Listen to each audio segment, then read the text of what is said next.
I am a disciple. I've been there since almost the inception. Guide I.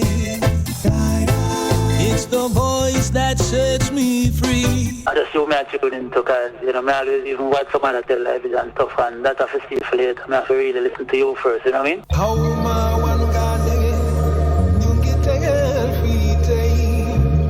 one ma chikum bakhna Africa da fa bakhna kidafanya kidafarafet one ma chiki wonju kidafarunjul one yande kesawai kidafarunjul one ma chiki wonju kidafarunjul dafnim rafet yom wentamenda ingama dafnim rafet yom wentamenda ingara dafnim rafet yom wentamenda ingara. Did you know that's a richer Africa? Did you know that's a richer Africa? Did you know? Said the whole world love it. Did you know? Said the whole world love it. Be proud of your culture. Be proud of that what you got. Be proud. Jambo, vipi, karibuni katika kipindi cha Doc. Iman Blak. Kipindi chaitwa Metamorphosis. Jifundishe, elimika na muelimiki.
Fire operates, burn down Babylon and all them crooked ways and racial discrimination, discommunication, brutalization. Whoa, whoa, whoa. Rastafari, sit upon his throne now. Rastafari, sit upon his throne, yeah. Rastafari, sit upon his throne now, telling us to come home.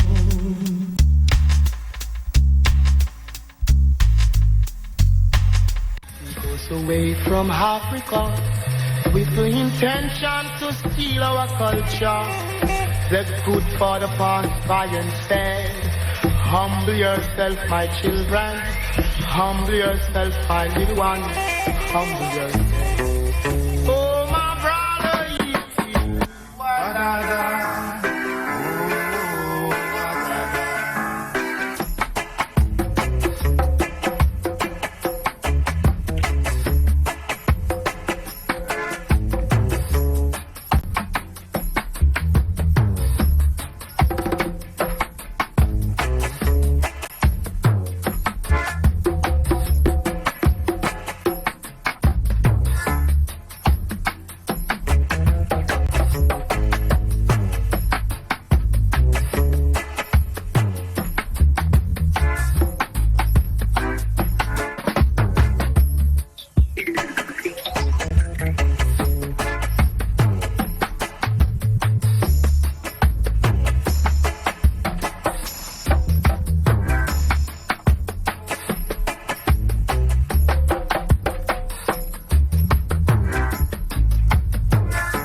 fussing and fighting amongst ourselves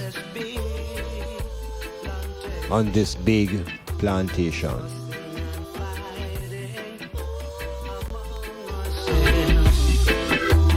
Nothing to achieve this way. It's worse than the last day. Get up and fight for your rights, my brother. Get up and fight for your rights, my sister.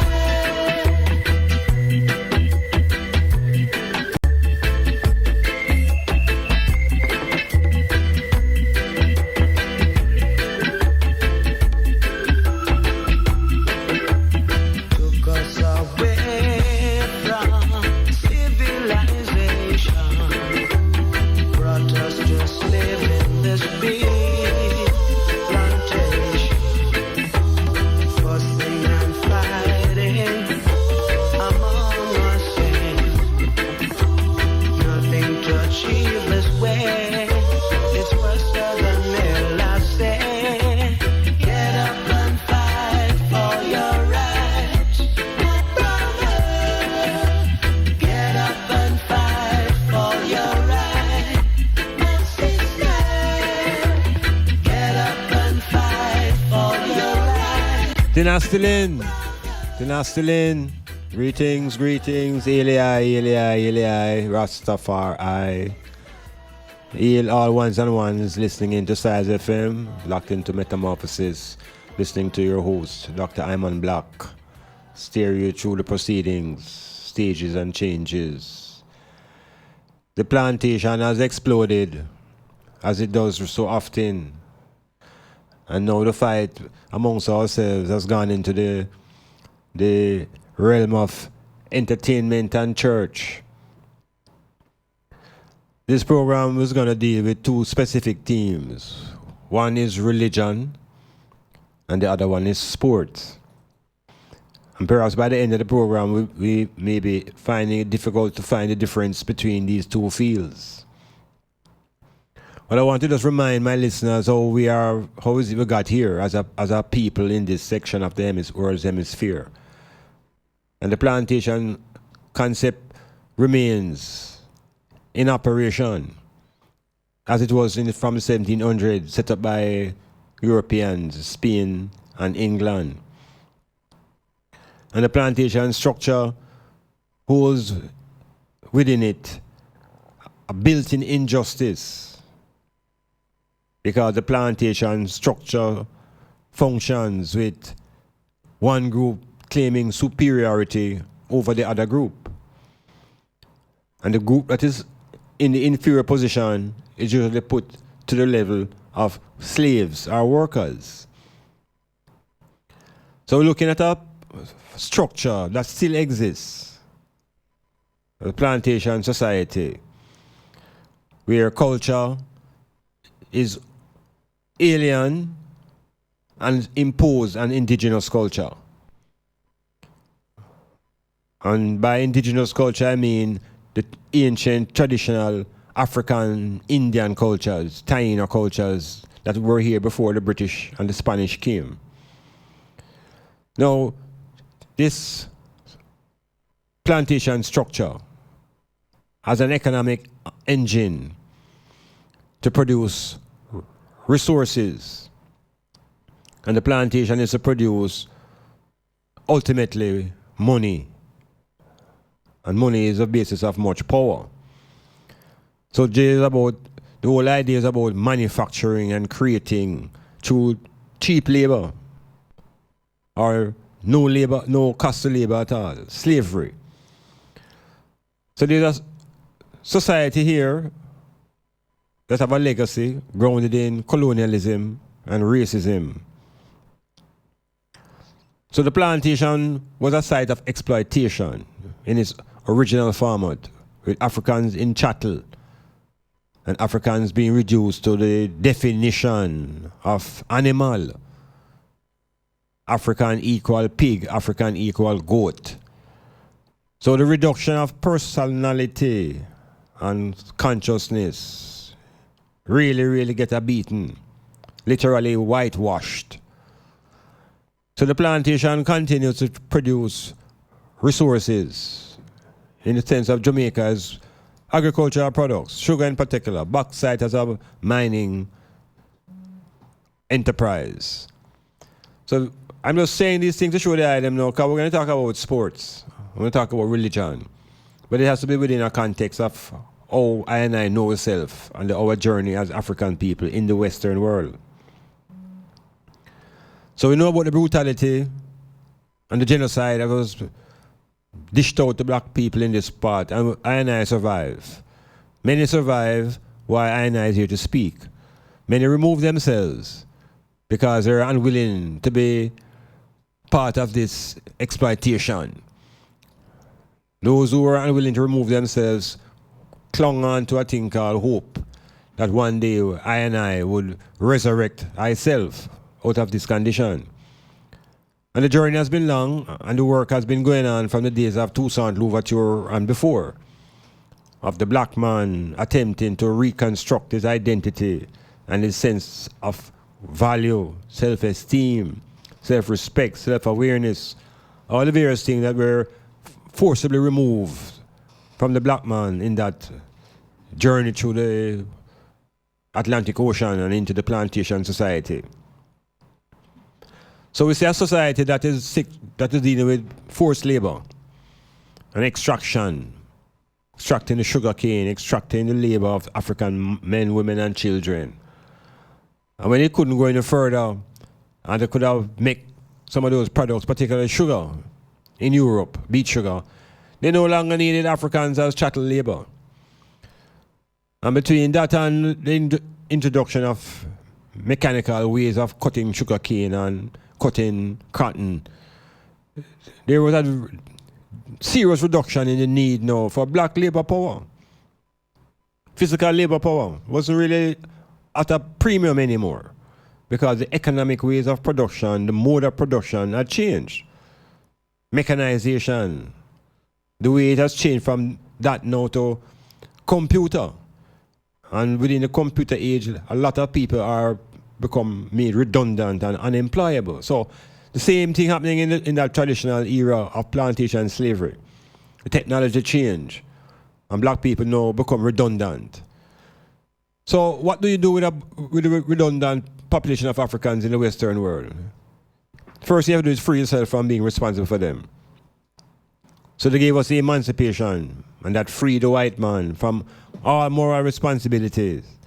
It freed him morally from being responsible, which is why today him can say, let us move on, because he has no moral regret, and therefore he owes no reparations, because he emancipated himself. But we misread it because of our lack of intelligence to understand the Mandem language. We think it's something that free we. So the illusion begins there. Their economics and misunderstanding of the English language. We think emancipation means the Africans become free. Emancipation meant the Europeans free themselves psychologically from the burden of the brutality that them commit. But what do you do with all of these energies that used to cut sugar cane and provide physical labor? What do you do with these people now if you turn them loose? Well, institutions were created on the plantation, and institutions run all societies. And the two major institutions that run this plantation was the church and what you call the state, the government. And these two institutions now have been at the front of the control of the African population on this island. And perhaps in other places, the church and the state. And when you begin to examine now them independently, you realize that one has far more power than the other. And the ultimate power in the plantation rests in the church. Because the church now, is the body that is telling the plantation and the slave that they have a connection now to the Almighty. And it's through them now that the slaves can find redemption, and through the teachings of the words that come out of the Bible. So we see now that the plantation have these institutions that are going to absorb black man energies. Yeah, the former slaves now. The society is going to create institutions that will absorb black man energy. So when you look into the state, which is a government, black man never have no role in no politics in Jamaica. When you look in the economics, slaves and descendants don't have no input there.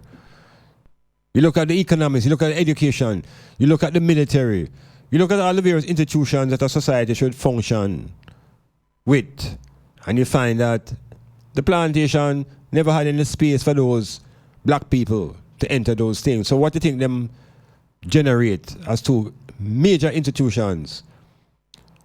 They maintain religion as a major source of occupy black man energy. And they also expend themselves in opening up entertainment. So these two arenas now, entertainment and religion, from the days of emancipation till now, has been the two main areas that black people have had their energies channeled into religion and entertainment. So we're going to make that link as we talk about the World Cup as one of the greatest stages for entertainment in the world. I want to also look at the fact that the cascades between the entertainer Vegas and the religious preacher Jennings have brought it clear to Iman that the greatest dysfunction amongst black people is the Bible. And that entertainment and religion have now merged. That for the first time I was able to witness a clash. And the clash is all about interpretation now of this book that is established as a good book. And it caused more confusion than bringing in any intelligence to the people. So, Metamorphosis want to look at how religion and sports, how they interact, how they intersect. And what is it that black people need to do when you realize how much of our energies have been locked into entertainment and religion? And how little bit of our energies are into the dimension of science, and technology, and economics, and manufacturing. But much of it is into the debate, as they call it, about who understands the scriptures and who is most expert at interpreting the words of God. And that is where now much of black people's energy seems to have been captured. And everybody gets excited because this book is captivating. And it has captured the imagination of black people. And it really is a problematic because African history is not recorded in that book. And yet people who look like Africans claim that this book is their history book. So what we see even come out now in this clash in the religion and entertainment is that we have a problem with the people who are Negroes. Is the Negroes causing the problem in the race of black people? Because it is the Negroes who are claiming to be the most righteous Christians and who have the better knowledge to interpret. So we're going to look into the connections between the world of sport, the power of sports, the power of religion, and does God have a role to play in sports? Does God back a team when the team lose? Metamorphosis. Do you have or are you seeking a place to rent, seeking employment or have a job vacancy? Are you selling a car or having a garage sale? Then come see us. Let Styles do the advertising for you and you'll be on your way in no time. Contact us at 876-286-9216 or 439-5160. Advertising Style. Advertise with Styles. We're there. What about Ram? My God. Yes, that's right. The bus ram, because we're all headed to Fan Fusion. But now while tickets are available, St. Thomas Peeps, we have transportation for you. The bus leaves from Morant Bay to Portland. It's only $2,000 inclusive of tickets per person. Pick up your phone and call 356-7491. Let me repeat, 356-7491. Mommy, you never catch it? Let me repeat the third time. 356-7491 to book now. Call between 9 a.m. to 4 p.m. or you can book at Munch's Snack Shop at Duckenfield Primary School Gate. Nobody will be left behind. Fan Fusion, here we come. Customers of Knutsford Express will now be able to travel directly from Port Tony to Kingston via Junction with a rest stop at Paulwell's gas station in Otter Bay. Services include 2 departures, Mondays to Saturdays, and 1 departure on Sundays. Ticket prices are as low as $1,850. Early morning services will also be offered to cater to passengers with flight arrangements, meetings, embassy appointments, or just to conduct general businesses. Travel with ease and in comfort. The Knutsford Express. Leave the driving to us. This feeling is taking over me. I'm so excited. Feel the euphoria. Tuesdays from 5 to 9 p.m. with the Master Mixer Musical Maestro Digital Team. Giving a total satisfaction with melodies and memories by the score. With the widest selection of genres and hits. So you don't know that program you turn up, you know.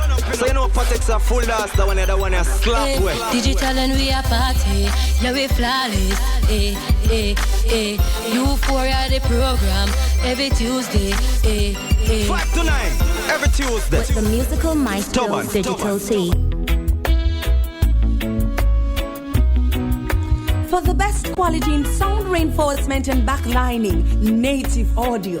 We have professional engineers with over 20 years of experience. So call us and we'll take care of your parties, wedding receptions, barbecues, conferences, and small stage shows.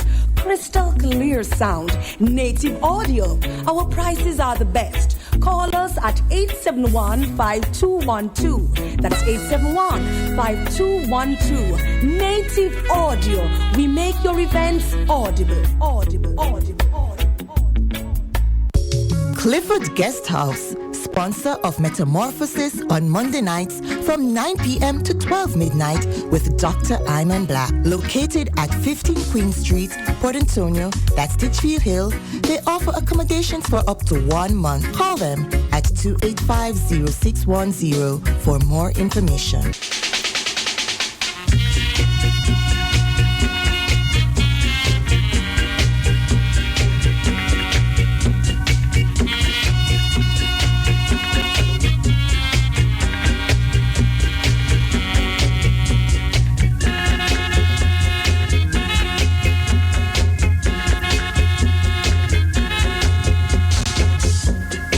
Shall not enter. These are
Yes, the metamorphosis is here. Dr. Iman Blak here, looking at an event that is going to unfold on the world in the next 2 weeks.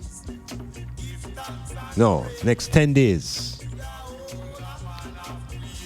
And whether you have an interest in this event or not, it's going to be happening. And it's a world event. It's called the World Cup.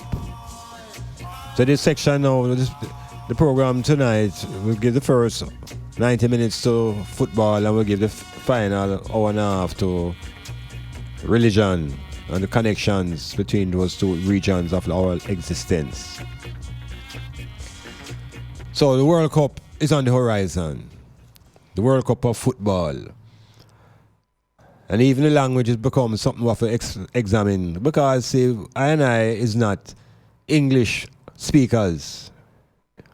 Naturally. English is a language that has to be learned. And being a person who has gone through the education system, both as a student and as a deliverer of education, I know that across this island of Jamaica, the vast proportion, percentage-wise, of the country do not understand the language. Do not understand it. They do not understand the parts of the language. They do not understand how the parts of the language connect. They don't understand tenses, a whole heap of things within the language that makes it very complex. So there's a shortage of knowledgeable people on this island who understand the language over as English. And to know when the meaning is, what is the implication of the statement that was made, and what is the real meaning, whether it is literally or it's figurative. It's a whole heap of complications to the language. And so because of these complications, not many people in Jamaica can tell you what the Bible really say. I tell you that. They can't tell you what it say or what it really means. So they come up with what they call their own interpretation. You imagine that? So 15 people read one line and 15 people have 15 different interpretations. Is a height of confusion that. And then you call a book of that nature a good book. It is good for confusion. And you recognize why the people as Africans are so confused. Because they have embraced the words without understanding the language. That English is used in literal forms, and English is used in metaphorical. English is used as similes. English is used where people speak in fables, and they speak in parables. So when we have some half-literate people becoming pastors, half-literate, no formal training in the language, and telling you about them talking to you through the Spirit. So through that, them can't say anything because it's through the Spirit, and them can't see the Spirit, and a whole lot more confusion. So, the world of football is a site where we can test certain systems of God operation within the world of activities that men are conducting. So, the sporting world has been controlled at the performance level by black people. Any sport you introduce us to, we master it. Any sport. So there's a demonstration through sport of ability to show high performance levels, technically, tactically, applying theory, strength and speed and power. All of these variables come together for dominance in sport. So at the end of the emancipation period now, when black people couldn't find no employment because the system wasn't set up to employ black people and pay a meaningful wage, the system rather bring in Chinese and Indians as indentured servants and give them a quality of life because it burned the plantation owners to make black people begin to think that they could be people again. So this era called sport, entertainment, was literally manipulated and controlled by black people. We channel our energies there, and the white man felt safe because in entertainment and religion, these energies don't challenge the status quo. And so the white man and the superstructure remains comfortable as long as we burn our energies in religion and entertainment. And we have been burning that energy hard, and earning big money that is small relative to those who are creating the product. So this world event involves 32 nations, 11 cities it will be conducted in. It's about the world witnessing a war organized on a play field with officials to arbitrate the various decisions that have to be made. It's attack versus defense. It's counter-attack. It's war. And so this competition here now is happening in a place called Russia. So this series is really called To Russia with Love.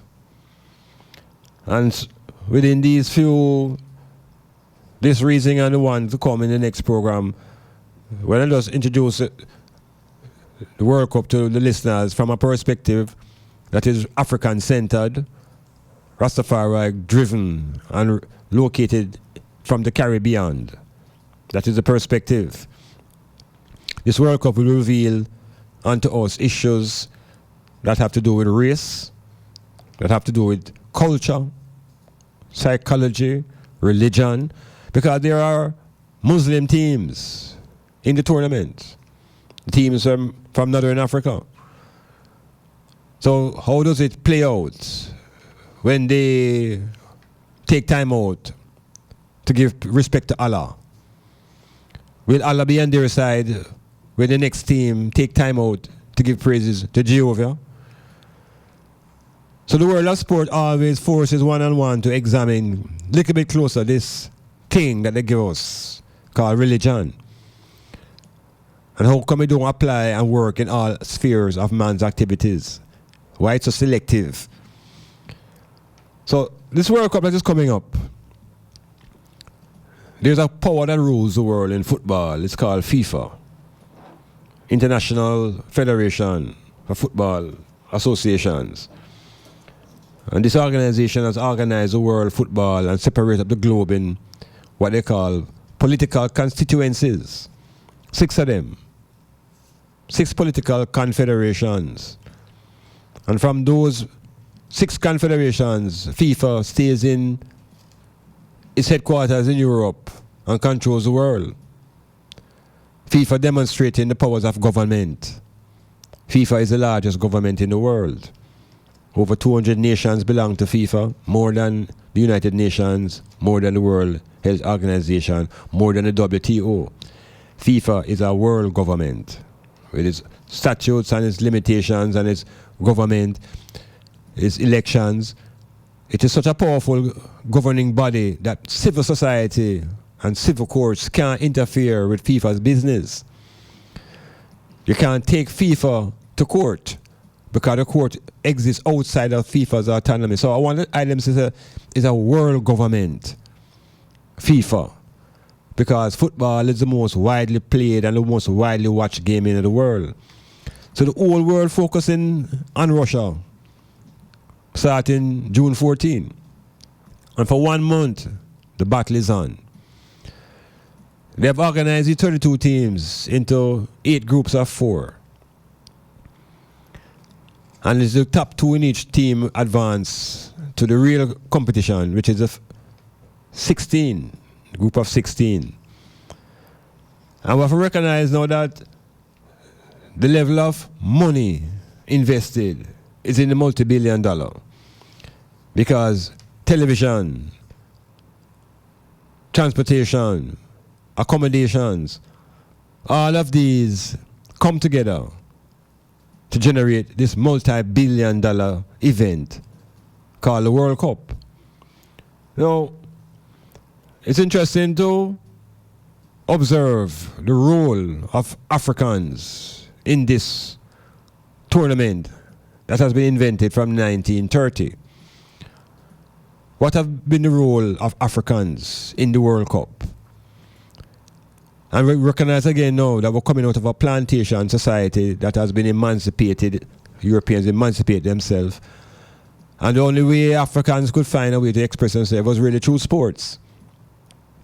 So in North America now, Jack Johnson emerged as the world heavyweight champion, first black heavyweight champion. And to show you how the world is connected through sports and politics. Now, Jack Johnson, mighty, mighty African, American, heavyweight champion of the world, shake up the status quo, overthrowing the mythology of white supremacy at the physical level. And white man get beat up. And Jack Johnson not only beat up the white man, he took on his girls. And nothing grieved the white man more than when he say black man with white women. And it grieved enough conscious black man when he say black man with white women. And Jack Johnson would have terrorized white people with his behavior. And eventually him found a way to arrest him. Trump up charges. And put away the world champion. This is in the early 1900s. And would you know that the President of the United States today, Donald Trump, the acknowledged racist and misogynist, and all these titles are put on the President of America now. You know, so Trump draw a political card and pardon Jack Johnson. One of them recognize him as no, you know. People think that politics and sports and race are independent entities. Trump decided to pardon Jack Johnson, Arthur Jack Johnson, the first black heavyweight champion of the world. And you know that that same situation was put on Obama's plate. And Obama being the president of America, and people would consider him to be a black leader, that Obama would be very glad to pardon Jack Johnson. Well, the racial issues are so complex in America. It would appear from a distance that if Obama was to pardon Jack Johnson, everybody would call Obama outright racist and his racism and bias. But if Trump does it, it's a political victory for the racists. And I'm going to say this now. Trump has been spending much of his time trying to erase the legacy of Barack Obama. If Trump really wants to stab him in the back and kill him once and for all, make it easy Trump may pardon Garvey. No, that would be something. Metamorphosis.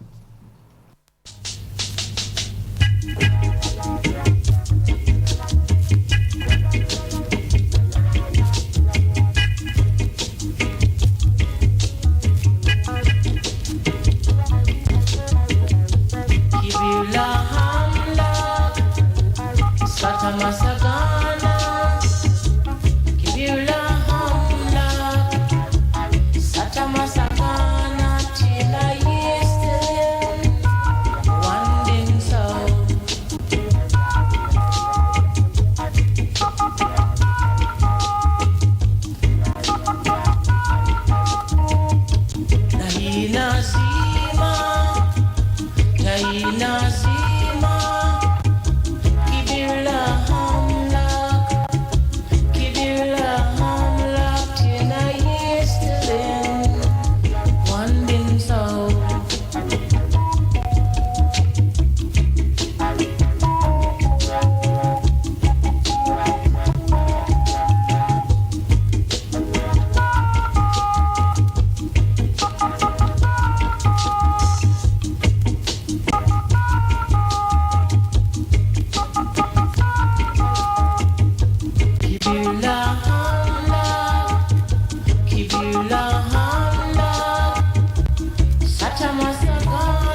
Yeah, Africa calling.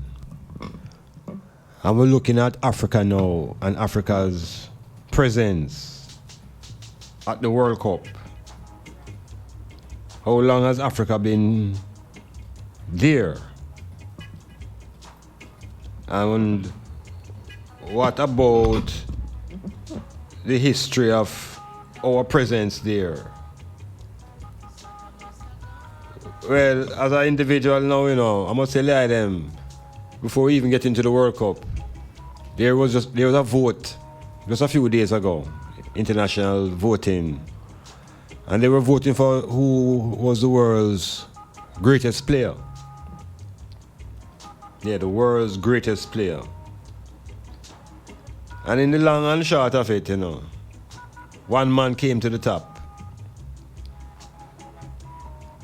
That man is Edson Arantes do Nascimento. The world knows him as Pelé, the world's greatest footballer. And of course, down the line there was Messi, Ronaldo. I was looking at the African players, and down the line, somewhere like between the 10 and 15, came the name Eusebio. I know Eusebio is familiar to Iman, and Eusebio is familiar to people who know football history before 1994. A lot of people in Jamaica, as I speak, only know really about football since the Reggae Boys emerged. And I can say that without any apology, because age-wise, 1994, let's call it 1990. If you're born 1990, you are 28 years old in this time. Right, 1990 will make you a 28-year-old. And the Reggae Boys thing started in 1994. So you'd have been just in a little boy. You're 4 years old when Rene Simoes come here. So your whole life and knowledge of the game is really about Reggae Boys. And a lot of the Jamaican population now is below 35.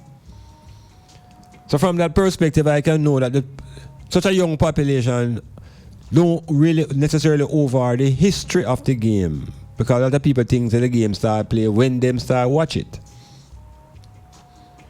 So 1994, from then on, we have been developing our experts here in Jamaica. Right? Born 1990. Give them 1985. Let's go back as far as 1985. So that person will be 33 now. And will be considered to be an adult and a big man, and know him at talk about, and him know the game. And his knowledge of the game begin to develop when he starts the Reggae Boys. Because other than that, he was a little youth. So our analytical powers of football, I am saying, is limited in Jamaica, because a lot of these persons just come and read up a whole heap of statistics and become statisticians and think that that is being analytical. You have to know the history, and you have to understand the psychology of this game to have any insight into analyzing what's taking place. So, real football World Cup, 1930. For my experience though, my first conscious knowledge of a World Cup is 1966. The World Cup in England. Now, the people them now who are big time supporters now, none of them never even born yet. You know, you have to be born at that time to know, but if you don't do the proper reflections, you're just going to talk off the top of your mouth in these times. So you have people telling you, oh, Messi better than Pele, and Messi this, and Ronaldo better than Pele. One of the major differences between the players of that time and this time is FIFA. Because FIFA has changed the rules of the game to favor attacking players now. Referees now protect attacking players. In the era of Pele and Puskas and Yashin, Lev Yash, it was all about brutality. The defensive players knew nothing but brutality. And so you have to be far more courageous to play and excel at the highest level. Now, as a player, touch the next play, him drop and roll and run on and spray upon him. And they're highly protected by the referees. So guys like Messi would never survive what Maradona had to go through, because the nature of the game has changed.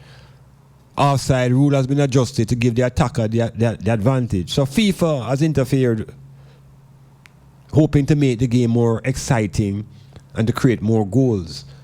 It has reduced the game to a level where defensive players are no longer good. You don't find many good defensive players anymore, because even a man line up in the back of the play field, he's still an attacking player. So we're going to talk about the Africans now and their contribution to the World Cup 1930. Now you see, black man, we have to see ourselves now, you know, as products that were extracted out of the African continent in the same way that them extract out the gold and the mineral and the other resources. When them exhaust that and began to develop them sporting industry, they also turned to Africa for talent. And the evidence now is in the 1966 World Cup with the appearance of the king, El Rey. This is the king before Pele get the title. We're talking about the man from Mozambique.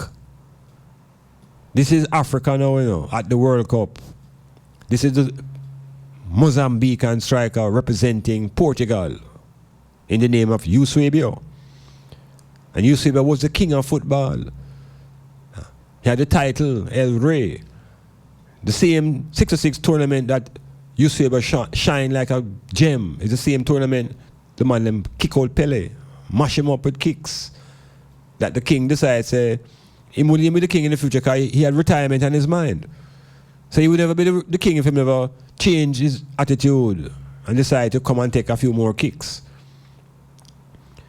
So obviously where the thing coming from, and Africa has been contributing steadily to everything that the world has and has built up. So Eusebio, genius, top goal scorer in the 66 tournament. By 1970, the next World Cup, Pele would return to the game and would play his final World Cup and would be victorious. So African black man now, because remember now, you know, Brazil had the most black people outside of Africa during the colonization period. So the Brazilian football is influenced by African influences and African traditions, African rhythms. It's the same vibration that connected Jamaica now to affiliate itself with Brazilian football because of the African traditions, the style and the format, everything. So the coming through of the football is very interesting how Africa has been treated, because representation is controlled and determined by FIFA. And when the World Cup was 16 teams, out of the 6 confederations, only 1 team came out of Africa. I want to add them sort of say, no, Africa have 54 countries. And it's 1 team used to come out of Africa to represent Africa at the World Cup. 1. Our region that we live in CONCACAF used to have 1 too. That one was usually Mexico. But look at the size of Mexico and look at the size of Africa. Africa has 54 countries. So Egypt, that is now arrived at the World Cup again, has been a representative for quite some time. They call themselves the Pharaohs. So, you know, we here in the Western world get conditioned through Bible that Pharaoh is enemy and Pharaoh is evil. Here is a football team, a national team called the Pharaohs. We have to check out who are the Pharaohs, because the Pharaohs couldn't be anybody that we should have fear. And in today's football world now, the top player, goal scorer in the English Premier League is an Egyptian. So you watch the EPL and you say Mo Salah. He is an African, but they don't speak of him as an African. Them keep telling you that he is an Egyptian, because hopefully you will continue to keep up the illusion of separating Egypt from Africa. So it's African players who are now very, very visible and dominant, not just in the European leagues and in the English leagues, but also now at the World Cup. There's a time when you never see an African player playing for a European team at the World Cup level. There's a time when you wouldn't see an African-looking player playing for England, because the World Cup now is a site of contestation and a site of racial identity and racial power. And so the Europeans use these settings to demonstrate their powers of organization and execution. The Africans now have been brought into Europe. And just like how them exploit the resources of the country, they are now exploiting the talent, which is the footballers. These footballers are identified as young talent in Africa. And then they are recruited into the lower leagues of European countries. And within 2-3 years, if they make it, we see them on the Bundesliga, and we see them in the EPL, and we see them in the Spanish league. But it's a tremendous market that now the African is now a source of labor. And if you look around into the European leagues, look into Belgium, look into Italy, look into Spain, look into Germany. The place that I don't see any black man show up yet is in Russia. Russia is the host of the World Cup. And the racism in Russia is going to shock a lot of people. But it is there. And the competition is what brings it out. So Africa is now in a situation where we have 5 teams. 5 teams have qualified for this Russian tournament. I used to carry Brazil all the way up to the 70s. And from that point, I've been carrying Africa from the days of Zaire. I get them 9 look from Scotland. So of the 5 teams I favor, out of those 5 teams, I think 2 can perhaps advance to the final 8. And so the next program now, I'll identify closer the groups and which teams I think will come out. And how is it that an island like Jamaica ultimately could get forward onto that stage? Because we are now at a distance. We are at a very, very far distance from being on a stage that is now called the World Cup. It's interesting that as well that we have now decided to pay the coach, the Jamaican coach, on a 4-year contract. And we don't know what that is really suggesting. But the next program, when Iman look into Jamaica, I will speak to that. The whole idea now is that on Thursdays, if you link me on my Facebook page, from 7 to 9, Dr. Iman Blak, there's a 2-hour discussion there on sports, football, Thursday evening, football, sports. And the World Cup is on the agenda. And the theme is To Russia with Love. Looking at the racial issues, the power, the economics, the psychology, the culture. And ultimately, are we as black people burning too much energy in sports and entertainment? And should we not be fueling much of this into science and technology and economics and the other areas of life that give you real power. Metamorphosis.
We're looking at Africa, and Africa's present in this upcoming World Cup. And the teams that have qualified, if they are interestingly poised or placed, are located in basically the same region of Africa, Northern Africa. And the most notable absent, from my perspective, team that is absent from the competition is the Cameroons. Because the Cameroons started showing up themselves from the early 1980s. And we're there in 1990 with the great Roger Miller. 1994, Nigerian Super Eagles came to the World Cup in 1994, and they are here again in 2018. And so the expectations have risen quite a bit that the African nations will generate out of the group of 5 one of or 2 of these teams that can really challenge the whole continental forces that control football between Europe and South America. So Egypt and Nigeria, Senegal, these are teams that are in the competition. Tunisia, Morocco. And it's interesting also that these teams are considered often by Europeans as Northern Africans, and they are above the Black Africans. They call the Africans who are not in the north sub-Saharan Africans. Sub, meaning they're below. So psychologically, oftentimes we think that those people in the north are above and better. The white man tells you if you want to go north, you have to go up. And if you want to go south, you go down. So you go up north and down south. Well, I know that rivers flow down. There's no river that flows up. But yet the river Nile in Africa flows from south to north. I don't know why the river flows up if north is up. So all these are arguments that have been constructed. Because once you say you're going down south, it's black people country you're going into. And everybody wants to go up.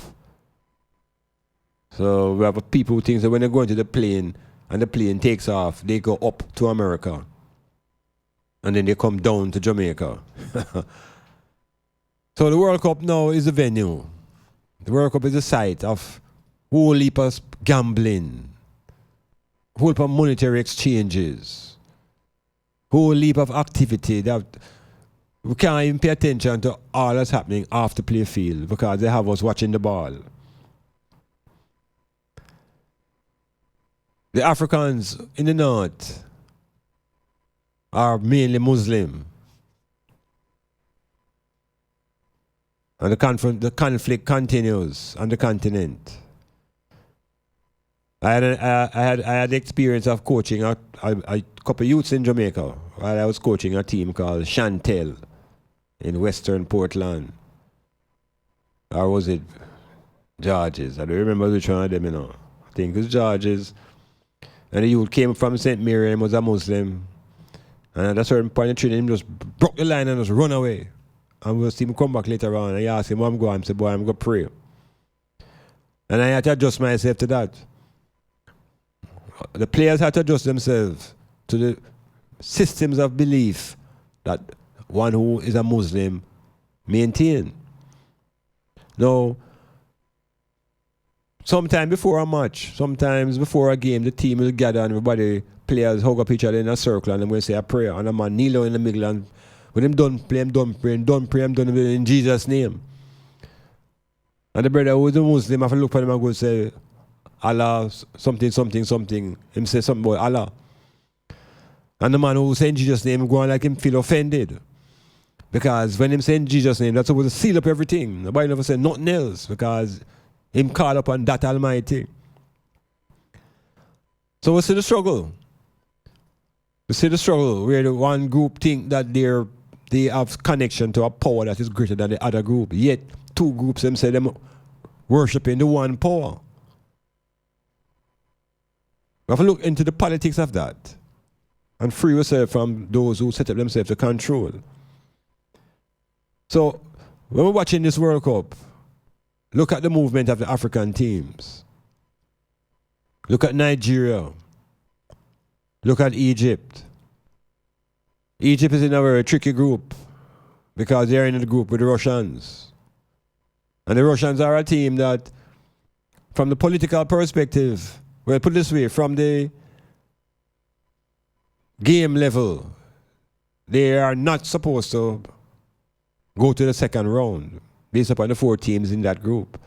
But based upon politics, I am saying the Russians have a chance. Because FIFA run competitions for money. And the Russians would guarantee a certain type of home crowd if they get to the second round. So we're going to watch that round very carefully and watch what happens to the Egyptians. Will they go through with the Uruguayans or what will be the outcome of that? And then also, of course, I want to them pay attention to Tunisia, Morocco, and Senegal.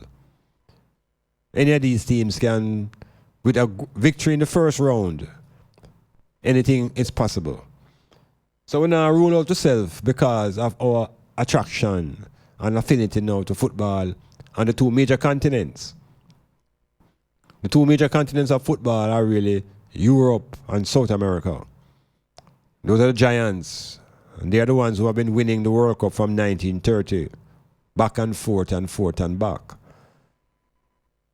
So it's not a simple thing to win. It requires tremendous resources and national effort. And it also requires the support of the nationals who live outside of the country. So what FIFA does is allow individuals who don't just born in the country but have some kind of generational connection to be able to play for the country that they want to choose for. In other words, now, there's a Leon Bailey, who's a Jamaican, who, for all practical purposes, not willing to play for a team like Jamaica, who is not organized. And within the rules of FIFA, within a certain span of time, he can take on citizenship of probably England or one of those other countries that he has a link to. So the powers of FIFA allow you to change your national identity. That is why in the Reggae Boys program in 1994, 98, there were 3 Englishmen who came to Jamaica and played for the Reggae Boys just because they had heritage and some form of family lineage.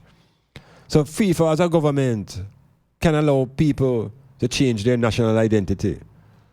And so we realize now that there is national identity and there is also racial identity. So the African who was born as an African and a black man in Africa and being African by race and black by race, he ends up playing for Italy. Because he's able to change his national identity and call himself Italian. But we can't dismiss same black. We can't dismiss his African heritage. So it forces you to recognize yourself and to realize the two different levels of identity. One is national and one is racial. People in Jamaica need that consciousness to know that Jamaican is not a racial identity. Jamaican is a national identity. It's an attitude, possibly, but fundamentally, the racial identity of the people here is African. We are black people. And until we begin to embrace that, no, we're going to have problems now when we're trying to talk about religion. Because black people, African people, are not written into the book. That is supposed to be a good book. So there's always going to be a conflict when Africans, black Africans, conscious Africans try to speak to those who are unconscious and are Negroes about that book. World Cup 2018, To Russia with Love, Metamorphosis.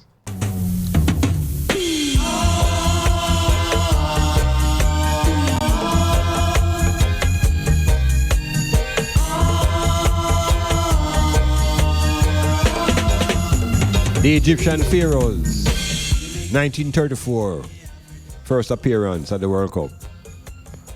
Their last appearance, 1990. Yeah, Africa on the rise.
Metamorphosis, looking at World Cup 2018, To Russia with Love. You know that I'm going to show you again power. And power is not the same thing as authority. Well, I can explain that maybe a little later on. But the power of FIFA is really something else. Really, I tell you, I them. Make government, power of the government them look soft, even though the government have connection to the military forces. Now, FIFA decides to set up these political constituencies to manage the game structurally. And so they have these confederations, 6 of them. And when you look at what FIFA defines as a continent, you make you have to laugh. Now this is a body of people now defining. Again, is who have the power to define. Now we know Africa is a continent. And Africa has its representatives at the World Cup, 5 of them. Asia, bigger than Africa. It has 4 teams, 4 countries. CONCACAF, which is North America, Central America, and the Caribbean. 3 teams. South America, which is a continent that is really one or the other between them and Europe, that usually wins the World Cup. They have 5 representatives. And Europe have 14. And of course, Europe is not anywhere near the size of South America, nor Africa, but it's for them game. So them going to define who play where and who is able to qualify and who will not qualify. What they have also done is call Australia a continent. They call that area Oceania. And I challenge anybody to explain to me why is a place as small as Australia called a continent. Australia is small. Australia is an island. Yeah, it's an island, you know. But because those who have the power to tell you about north being up and south being down, they also tell us that Australia is a continent. All right, well, I know struggle with that. I'm trying to show the importance of those who can define and name. The politics now of Africa becomes very critical now when we look at the World Cup for 2026. So I'll just wrap up this section now with this reasoning about the World Cup in 2026. The World Cup is every 4 years. And minus the years of the wars in Europe, it has been happening every 4 years from 1930. And so they're, just like the Olympics, countries have to bid to be the host of these international games. So this 2018 edition is Russia. And the next edition is supposed to be in a place called Qatar, which is amongst Arabian countries. Because FIFA is arguing that they're spreading out the game, taking the game all around the planet. The following World Cup now, 2026, is where it going to get bringle and it start get muck already. Because in 2026, the winner will be announced on the day before this World Cup starts. So sometime around the 13th of June, FIFA will announce who has won the bid for the 2026 World Cup. The bid now is between Morocco, and Morocco now is Africa, you know. So Africa is making a bid for the World Cup. But Africa's bid now is being challenged or being contested by North America, meaning America, Canada, and Mexico.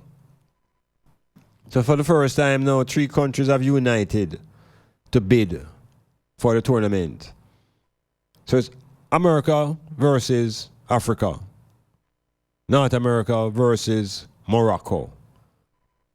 And the politics started to play out as early as 2-3 weeks ago, when the Nigerian president went to visit Donald Trump. And Trump was very clear in his request that this African leader must go back to Africa and tell his football confederates that they must vote for the United States. So right away now, you know, because of the politics and the economics. African countries now, who you think would support them African brothers now, them get caught up in the economic struggle and the threat now of the American president that if they don't vote for America, it's not going to be nice because he will perhaps stop dealing with them because you know how Trump behaves. So Liberia has already agreed to support America without any question. Jamaica has decided to support North America because of Jamaica's own interests. World Cup is closer and we can go there and we can watch it and this and that. So what you find out happening now at the political level, the United States has shown that economically they have all the stadiums in place and they have told FIFA that they will make more profits than they can ever imagine. And the evidence is there because in 1994 America held their first World Cup and FIFA bid. This time the promise is that they will make more billions. So the possibilities looming greater that the 2026 World Cup will be held in North America and not in Africa. And African countries who maybe want to vote for Morocco will probably take the political high ground and save their own skins and vote for the United States because of the power that Trump holds and the economic backlash that they fear will come if they don't support America. And then there are people who try to tell you that sports and politics don't mix. It's like telling you, say, if a man tell you to love your enemy, him is your friend. Something is wrong. Metamorphosis. Planning a party, club night out, stage show, a gospel concert, or even a business sales event? Let Styles FM be a part of your promoting tool. Take advantage of our low-price promotion packages with commercials, interviews, giveaways, reviews, and much more. We have special offers when you mix and match and bundle your options. Contact us at 876-286-9216 or 439-5160. Styles FM for the most effective way to exploit your marketing dollar. A sudden thing, Rastis representing for Clubber Juggling on Styles FM from 1 to 5 p.m. every Wednesday with the Clubber Boss. Turn them. Yeah, a high rev juggling, the beer accent, electrifying energy. Steer them. You don't know Clubber them. Raza Tak representing.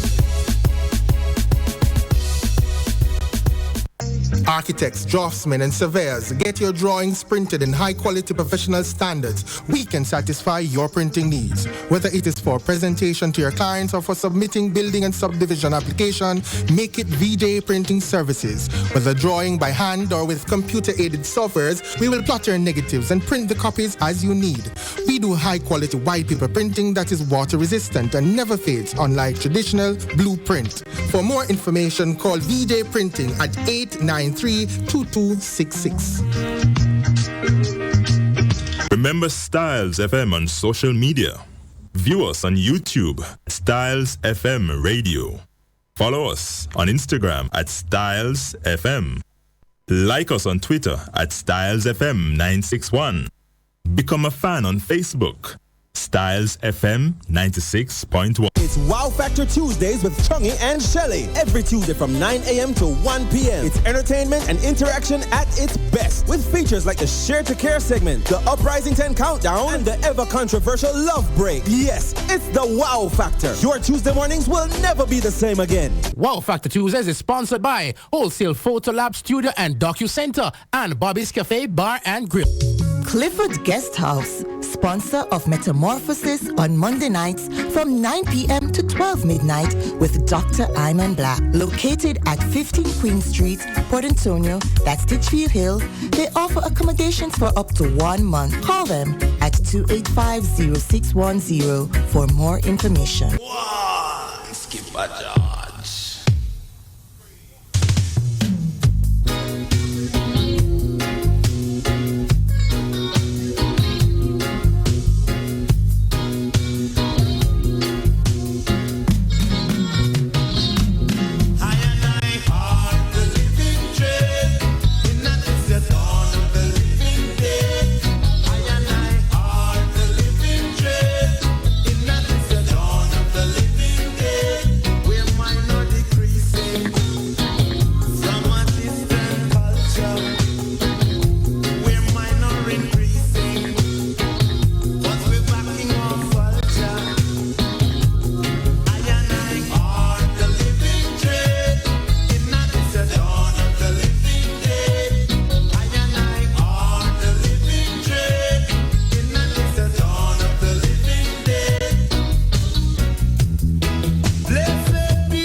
What is the difference between a servant and a slave?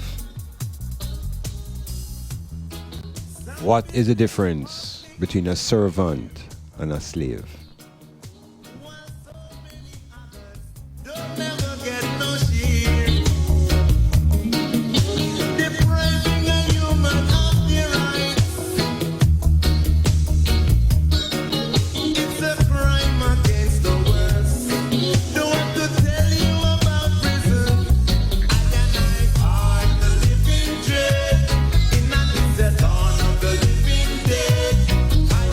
Metamorphosis, look, trying to create that link now between this realm of sport and religion. And you wonder all the while, but I don't wonder why, but I figure that I know, maybe I don't. But why is it that you see athletes make the sign of the cross? All the while, you see they make the sign of the cross. You look at football, you see when the athletes running onto the pitch, you see they make the sign of the cross and they run on. And you see people pointing up into the sky when they win. And what is that all about? What is it? Is it that we are attributing success and the rationale and the reason for success or something that is up in the sky? And what is this cross that we keep putting over on our forehead and our faces? So the religion thing now is entrenched. Yet the Ku Klux Klan burn cross, you know. I want to remember that. Them not have no fear of the cross where we seem to be traumatized over. Black people afraid of the cross because of the Jesus and the cross and the imagery of that. The black white people them burn the cross. Them burn it upside down and put it on black people lawn in America. And nobody don't do nothing to them and the law don't do them nothing. Nothing to happen to them. But black people get afraid and get hide behind doors when the white man them outside in them white outfit and the Klansman them come with them cross. And them come burn cross on black people front lawn. And we are embrace this cross now because our sportsmen seem to think that something is intrinsically good about this cross. So there are issues now when it comes to religion and sport. Why should a team pray before a game? Why should they pray? And why should a creator require prayers from mere mortals, made from dirt, shaped by, born in sin and shaped by iniquity?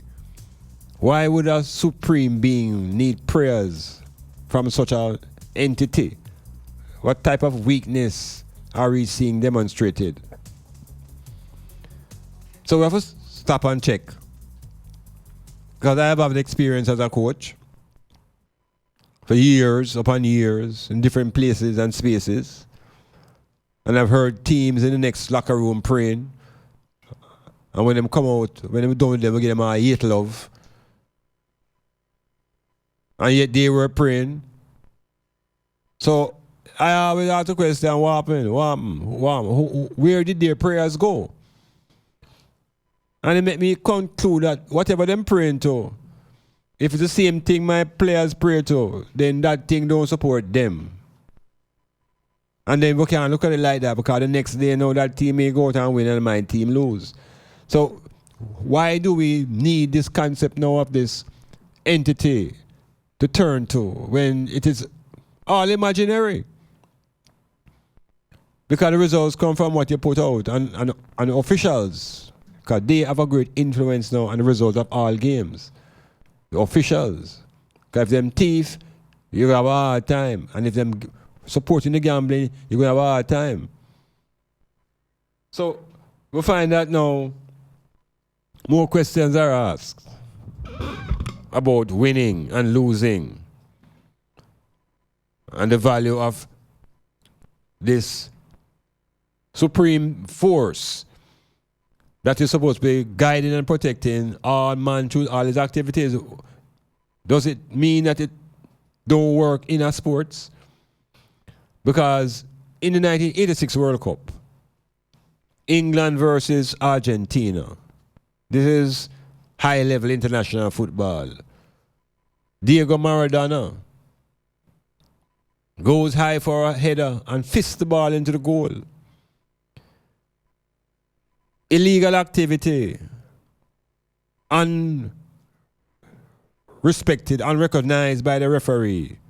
Goal allowed. They call it the hand of God. Yeah, them says Maradona goal was called the hand of God. An illegal activity. Because nobody saw it and he got away with it. So, what is this role now of God in a sports? Because if God worked different in sports, then why should God work a different way in civil society? And work a different way in politics?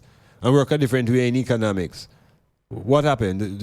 Is it that sport is such an autonomous field that God can't get involved?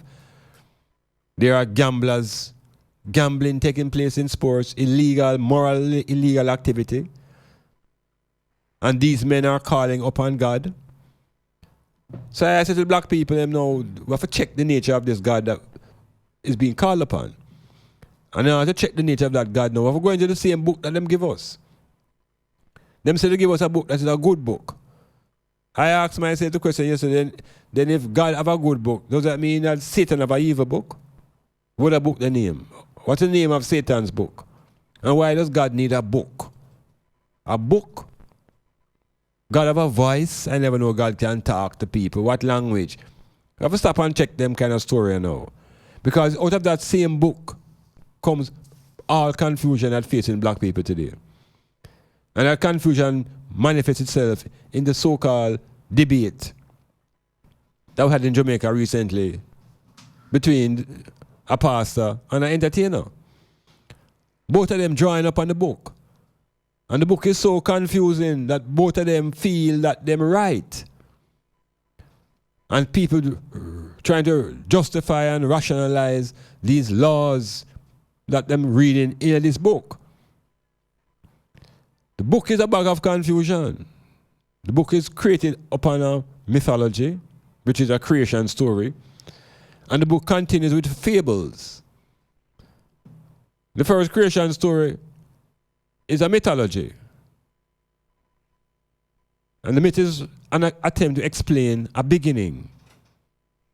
The second Genesis story is a fable.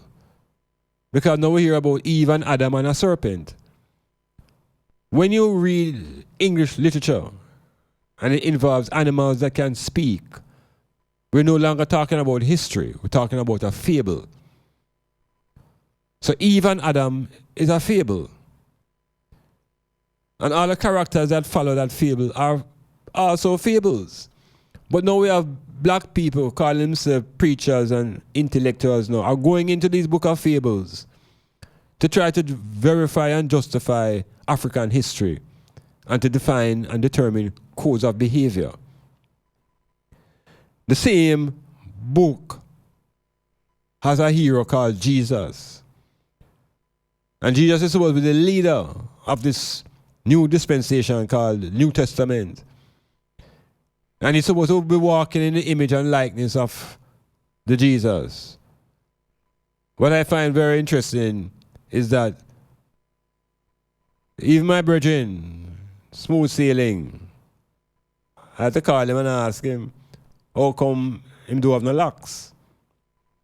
And him laugh and say, well, him is this. And I said to him, but Jesus, as a Nazarene and as a Nazarite, took vows against putting razor upon his head and his hair.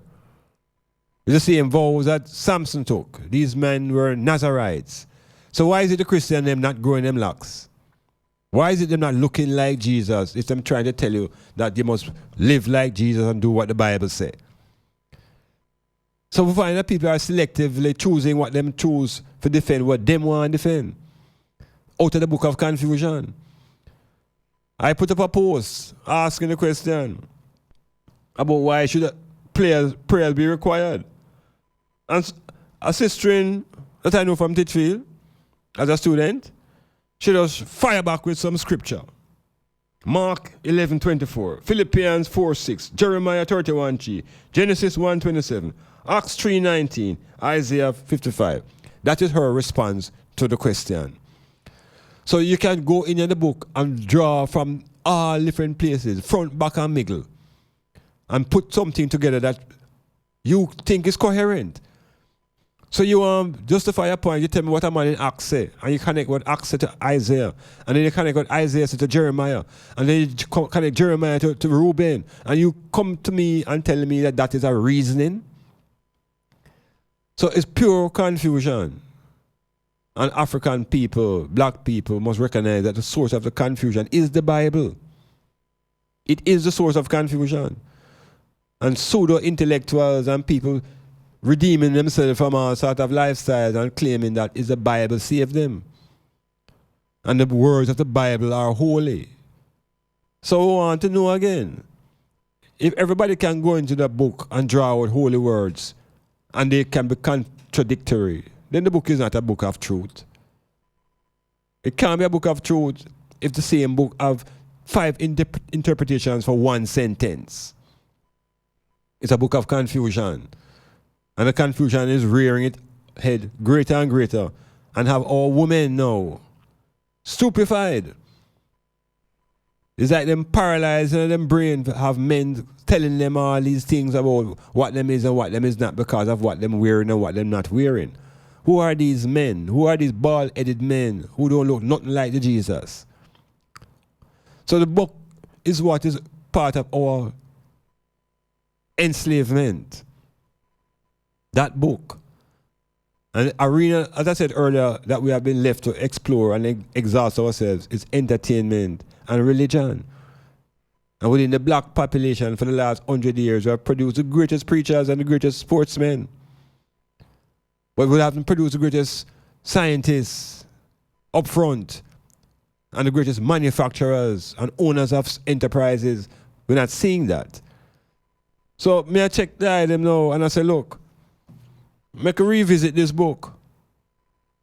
Because we have a lot of people calling themselves authorities now. And within those authorities now, they are telling you that them have what? Them have a special connection. And they have the power to interpret. And they don't have to think anymore because all answers are in the book. And we don't investigate the writers of those books because these are inspired men. So it's a circle. And the only way out of that circle is to stop and to think. Because this book that they say is a good book. It's a book of war. Confusion. It tells you about the Tower of Babel, where the same Lord God bring confusion on the world and confuse the people.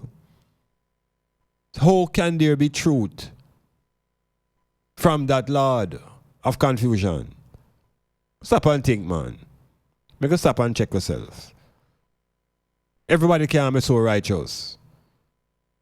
Everybody can claim to be the way and the truth and the light.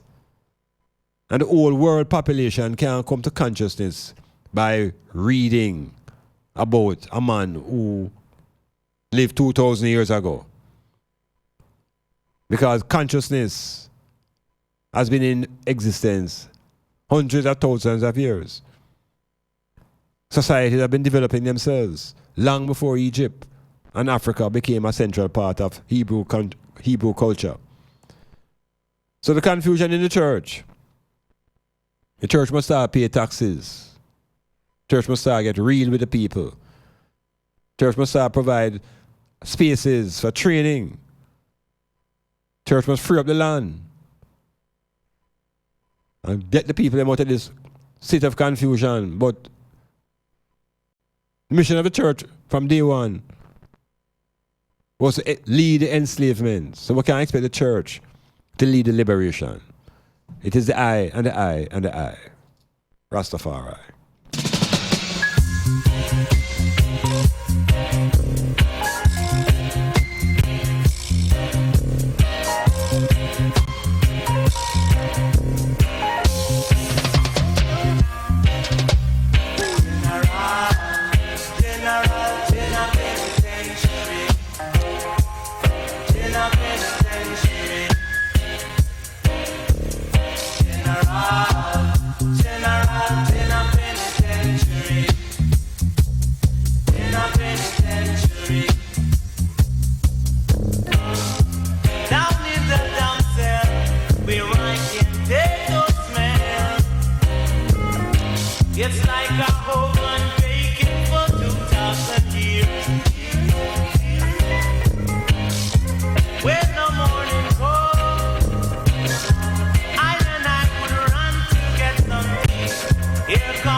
tested.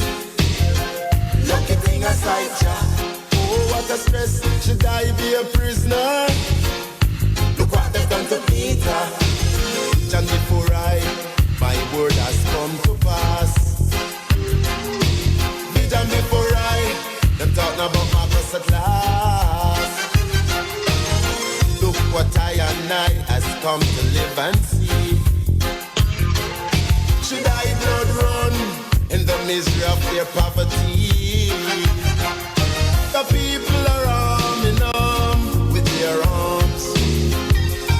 Decent folks living fear of their own life. And if we should go arm in arm for our wives, they would try to take our life and build strife. Oh, what a stress, great one as fast. Never ending like that. Surviving the iron storm, I pledge to do. Utterance from my lips, I feel the suffering too. Surviving the iron storm, killing is not my thing. Better day than I, now take a beating. Her blood will not be shed, unforgotten. I said she feel the bombs of Babylon body. Look what experience taught her in the long run. Babylon take her for the hot cross one.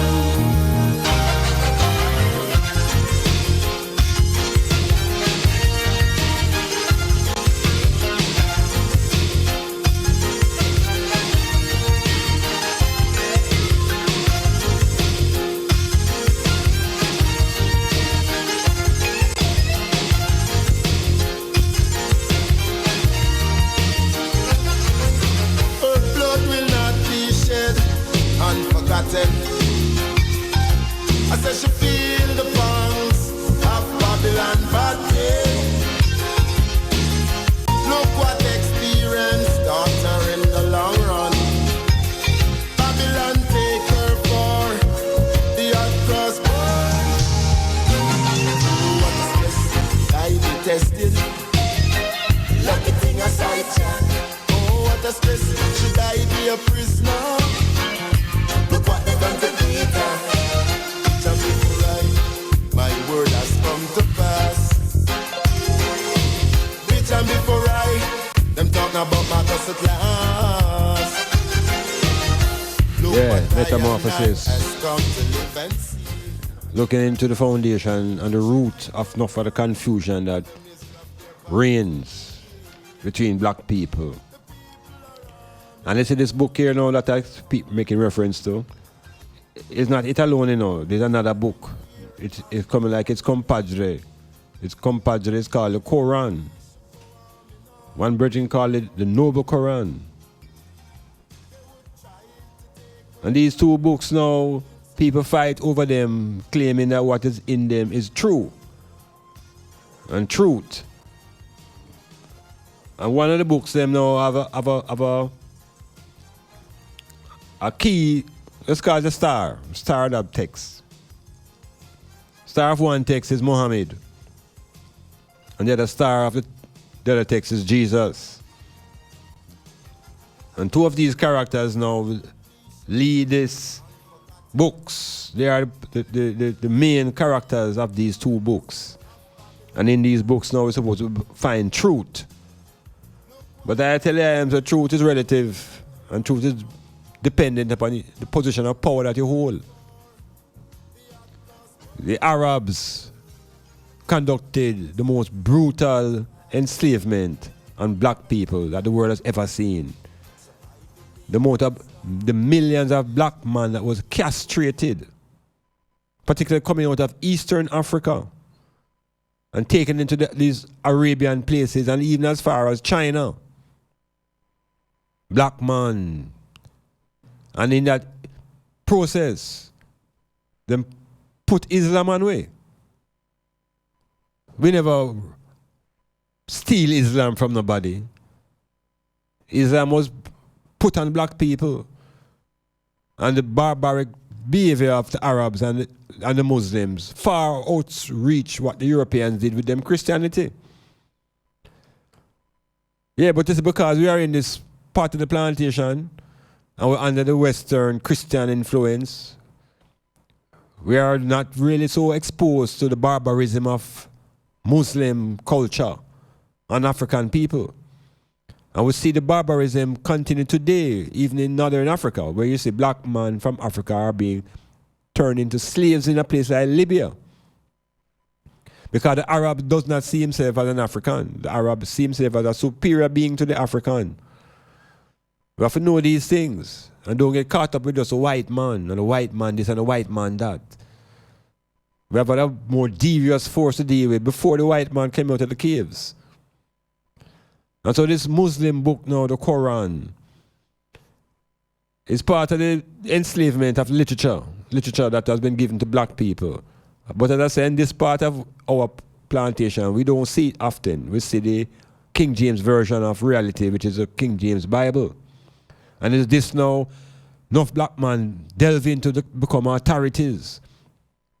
Rather than go and find meaningful jobs and go study some serious book, them decide to study the Bible for come back and tell people where them read and try to turn it into a career and hustle after people. Hustle money. Because them spend time reading this book and get inspired to come and tell you what is in it, like say you can't read for yourself. So it turns into a big industry, a big enterprise. And the preacher man was always used by the plantation owner to control the masses. Yeah, the preacher. Him is the one who, when Backer Master say, hey, you know, problems in the plantation is the preacher him call upon. And the preacher come to the masses who are in rebellion and tell them to be calm. And tell them things about the Bible now and tell them about Jesus and Jesus' suffering. And telling them that they must suffer and have long suffering because the day will come when they shall be relieved of their suffering and they shall be taken away off the planet up into this rapture and carry the people and brain out of them consciousness. And while the black people's brains are being taken off the planet, the Chinese and the Europeans have all returned to Africa. They have all returned to Africa after them shave it up and carve it up and rip it out, them coming forward into it again. And black people can't see Africa because of the focus of the Bible keeping them eyes on a pie in the sky. It's a wicked and dreadful condition. And none of these religions are liberating black people because both of them have the continent at war, Muslim versus Christian. And the war is always around the resources in the land. It's the land resources them fighting for, hiding behind religion. Setting up one African against the other because one walk behind Allah and the other one walk behind Jesus. And these characters are fictional, particularly the Jesus character. Black people will have no history of anybody coming to earth through them kind of thing, except Clark Kent. Clark Kent is the only one who come through some vessel and land and was found by two old people and they decided to hide his Superman identity. It's fable. It's a fable. So the book that they've given us, the book, the King James book, that black people holding on to as history and quoting Jeremiah and Isaiah and Rebecca and all kind of men to justify and verify where Iman is in today's world. John the drunk, John the divine, the insane, sit on an island on them cocaine head and visualize horse flying through the sky and red and blue horse. And we come here today holding on to those things as a reality. And ignoring the fact that we are African people with our own continent and our own history. So there's enough things we have to unwind. And what the two books have in common is that they both hold on to the same mythology. And they both hold on to the founders of the religion. They both agree is the same man. So the Quran and the Holy Bible of King James refer to a man called Abraham. Yeah, a fictional character. And it's these characters now that we are putting flesh to. And trying to use argument to tell us, our people in today's world, who these men were, where them come from, how they were inspired by God. Them tell you about a man named Paul, wickedest man, one of the wickedest man who walked the earth. All of a sudden now he becomes Saul. Saul becomes Paul. And moving from evil to good, just like that. These are not realities. These are fictional characters. And until we begin to get conscious enough to step outside of the book and look on the book from the outside, we remain prisoners to those pages. And the women are the greatest slaves because they subject themselves now to men. Men who use these pages to justify a sexist dominance. They're not using intelligence and political sway and consciousness and African-centered behavior. It's deception. So women are sitting in the church feeling ashamed by men telling them what they should wear and what they should not wear. And these men oftentimes are pedophiles, are perverts, have all sorts of dysfunctions. But they can hide behind the cloth. They can hide themselves behind religion and tell you how God inspired them. So we will not really, as a people, get much further in this struggle to be self-reliant. Because the religious teachings tell you not to be self-reliant. It teaches you to be dependent. Dependent on spirits. Dependent on ghosts. Dependent on prayer. Dependent on everything except the divinity that is within the eye. So, Muslim, Christianity are part of the enslavement tools that black people must still work themselves out of.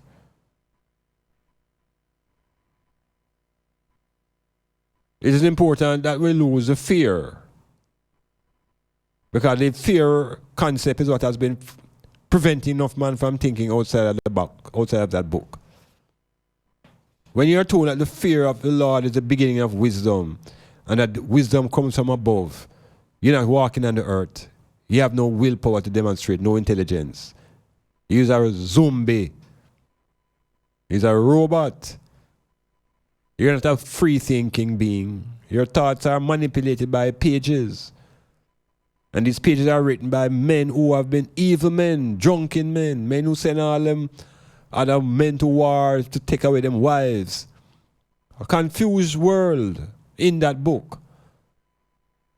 Fortunately, the Chinese are not in the book, and they have escaped that confusion. The Indian population have their own deities, and they are not caught up in any Jesus to save them. It's the Negroes. And I say Negroes, not African people. The Negroes. Those who bow to Christianity as their salvation. The Negroes. Because before Christianity and Islam, they were African people. Kemetic people. We are still here. Genetic memory keeps us alive. The people of Kemet. Metamorphosis. Do you have or are you seeking a place to rent, seeking employment or have a job vacancy? Are you selling a car or having a garage sale? Then come see us. Let Styles do the advertising for you and you'll be on your way in no time. Contact us at 876-286-9216 or 439-5160. Advertising Style. Advertise with Styles.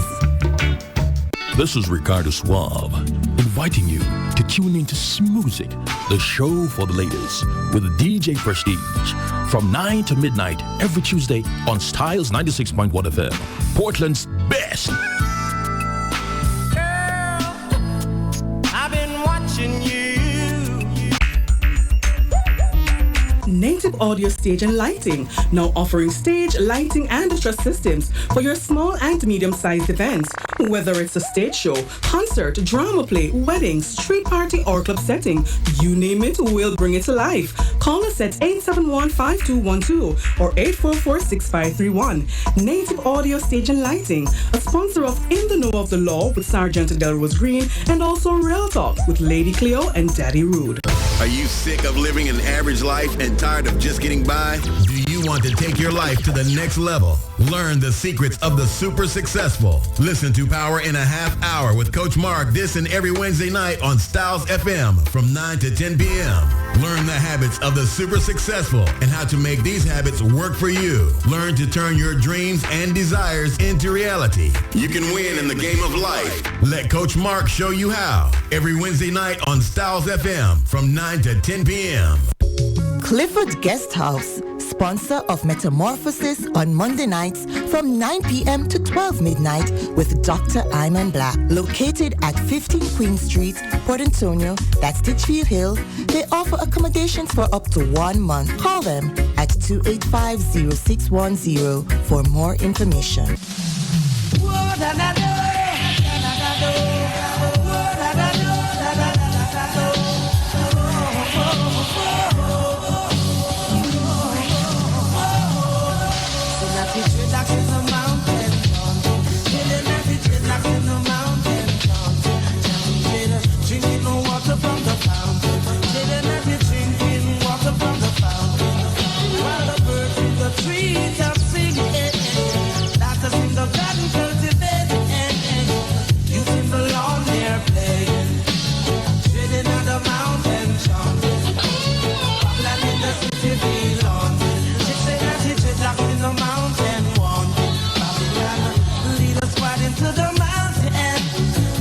From the side to start to end.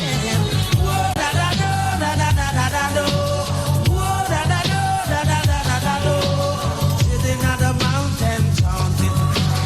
Sitting on the mountain chanting.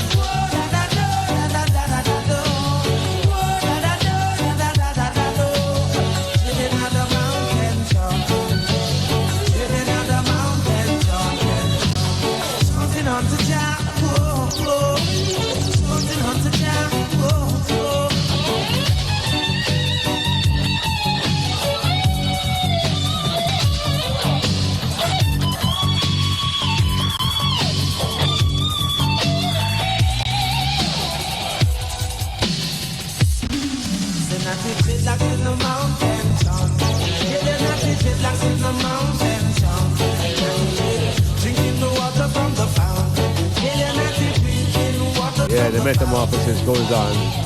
Healing up some people who are sending through some vibes on the WhatsApp. Heal up Tris in Queens. And of course, with me a Tris in Queens, I feel all the ones in the tri-state area, which is Brooklyn, Bronx, Queens, and Manhattan.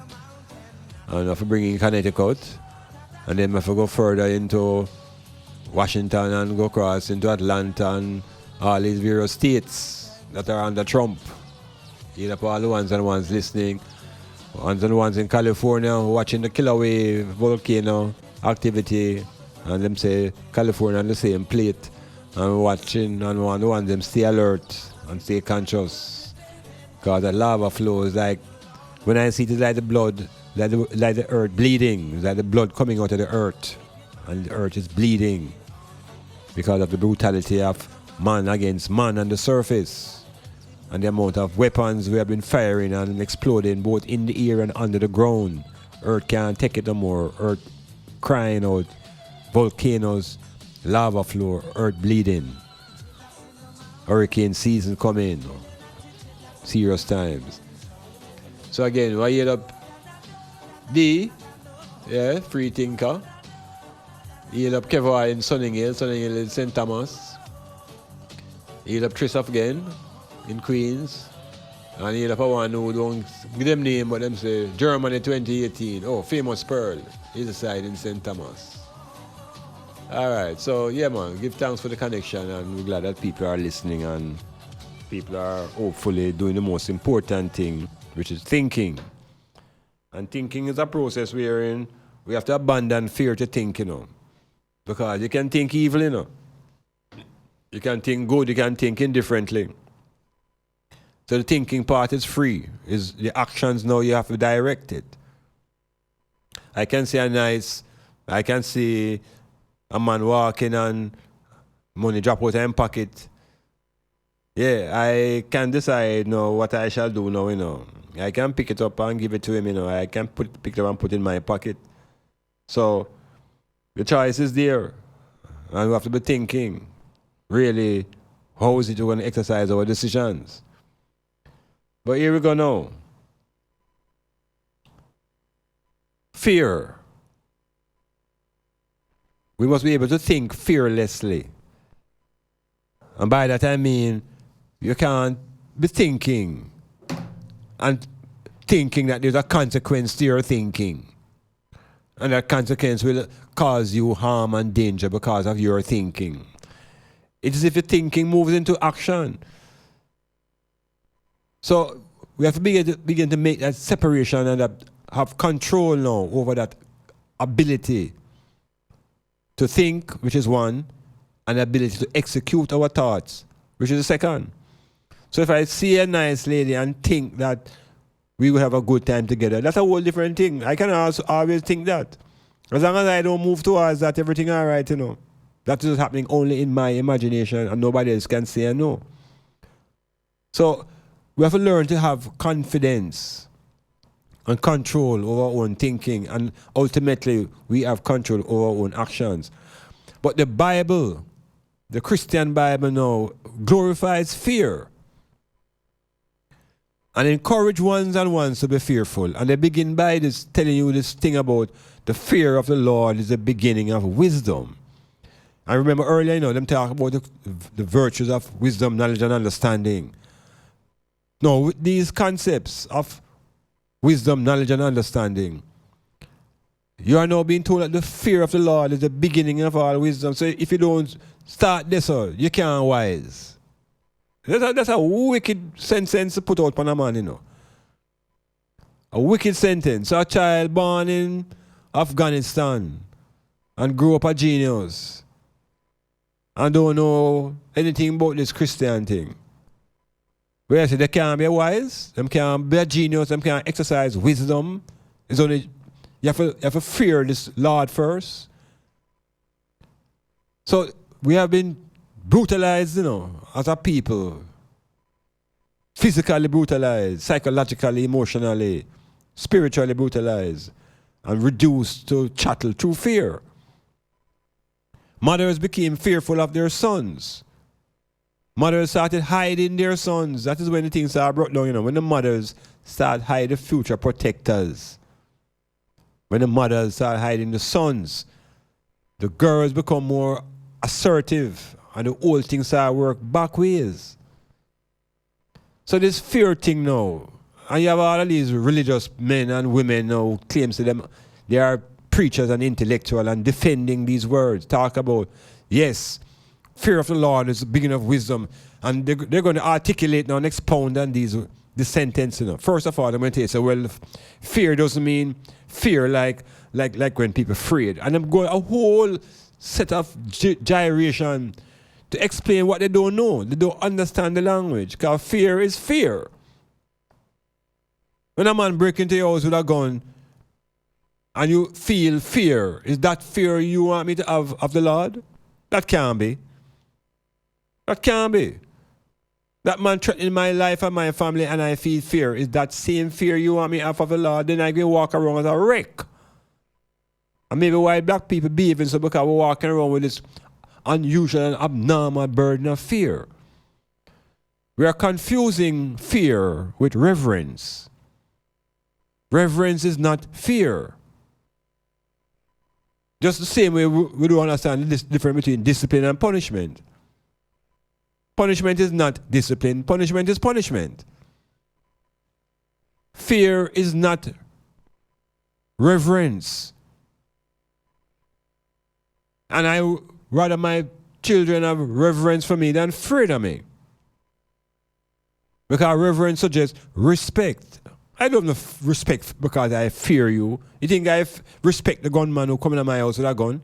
How does respect get involved in that? There's no respect in that. So how you want me to respect the Lord God through fear? Make her go away with them thought there. Don't confuse people who don't understand the language. All those who claim it, go back, go read the language I've called English. And they don't know nothing what they're talking about. So you can't keep the population under fear. Same way you keep the children fearful because if them go outside, the boogeyman go in trouble them. So them fearful and they stay inside. It controls your brain. Controls your thought processes. And that's what the Bible does in its initial framework. And the preachers then play upon the fear of the people. There was a preacher in a community that I was in last night. And me just go into my house and turn on my set. The man was abusing my ears. Yeah, man, the man saying some things out there and who can go where and who for go which part, and because he was a drunkard, he no longer a drunkard, he has been saved. And everybody must be saved like him. It's always people who feel in the edge of the world, feel like them when drown, and grab onto the straw, and say religion save them. And so they become the most dangerous people. Everybody them grow, them buck up now, them come to save them. So the thing has brought more confusion in black people's life than any form of liberation. It has brought more confusion in black people's life. And there's nobody who can show me otherwise, because evidence is clear. And the fear of Lord God is a different thing, because when we go into the same book called the Bible, Lord God was not responsible for the first creation. Lord God was not a part of the 7 days of creation. I'm going to say this now, and all of the Bible scholars, run go check it out. The 7 days of the creation story according to the Genesis of King James was not manifested by Lord God. It was manifested by God. God said this and God said that. And on the 6th day, God said, let us make man, males and females, and God made a race called man. Send them out to breed up, multiply and replenish. And on the 7th day, the God of creation rested, and him done with creation. But the second chapter now is the beginning of the fable. Because here we are now introduced to a Lord God who's going to go into the dirt and the bone and create some forms of being that I'm going to call him woman and man. Black people don't know nothing about that, Any black man who accepts that myth creation of the 6 days, that is where it is. That is where it is within that 6th period. Africans were created along with the various dark races of people who went out and multiplied. So chapter 2 is the problem I am finding now. The fable by this Lord God. And the Lord is an English title. This is where the Englishman now, King James, begin to interfere with the text. And not only does he interfere with the text, them give you the first backwards idea. It's the first time in the history of the universe. Yeah? The first time that a woman is going to come out of a man. It's the first time in history of the earth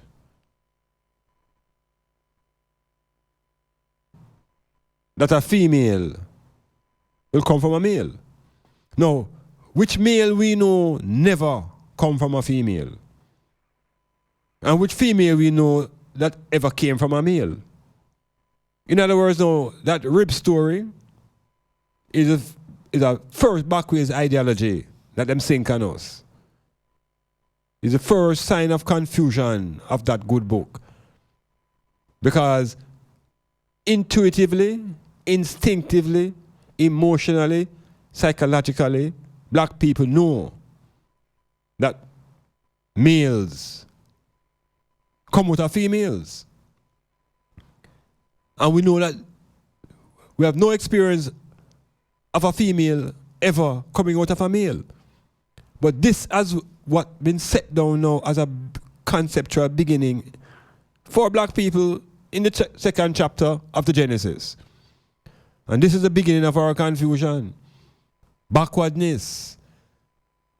To the extent that we are holding our own women now as slaves.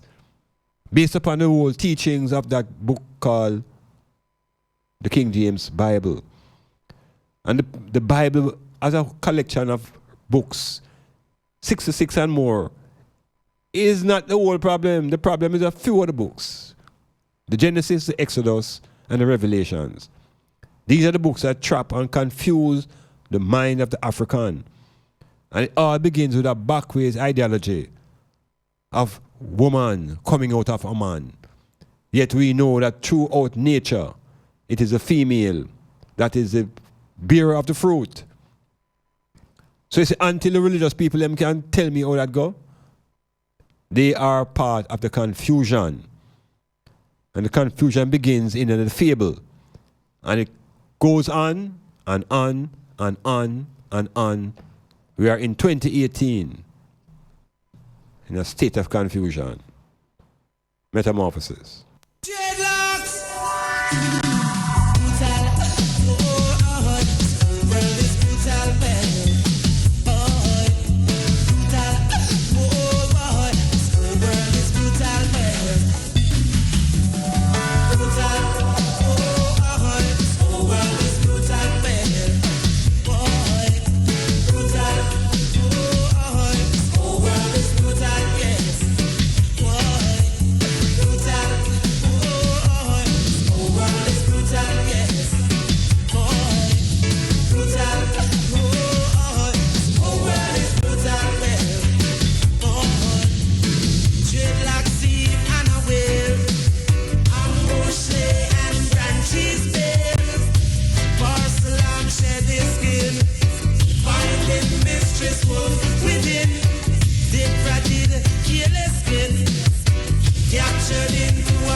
In Guatemala, a volcano just erupted and has wiped out villages and killed enough people.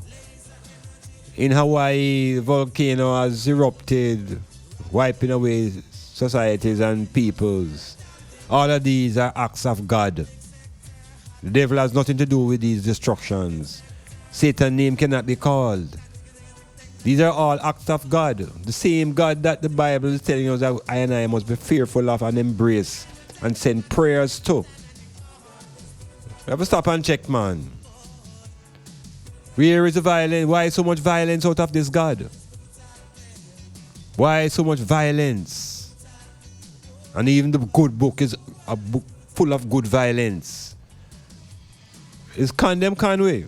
We have been conned into accepting an ideology that is backwards. Yes, backwards from its inception. And until we get the courage to abandon the fear. And this fear not only of Lord God, you know, it's a fear of death. Because Lord God tell you not even Satan them I was afraid of, you know. Not even Satan, because we hardly hear Satan name called when destruction take place. We say Lord God say make the world and him same man wipe it out with a flood. Him same man come down with the Tower of Babylon and confuse the people. So it's a sick character that creating and destroying out of jealousy, out of human emotions. African people never had no human emotions in the gods that they knew of. How can the God have human emotion and be God? Human is human. So we have to start thinking about ourselves and without any fear. And the whole thing about the fear of death now is that they tell us about the soul. And that we must save this soul. Not save our bodies, you know. No. Make them work out our bodies to death. Make them beat you and slave you to death. Don't try to save your body. No, save your soul. Because it is this soul now that the Lord God will take up and judge. All of this after you die, you know.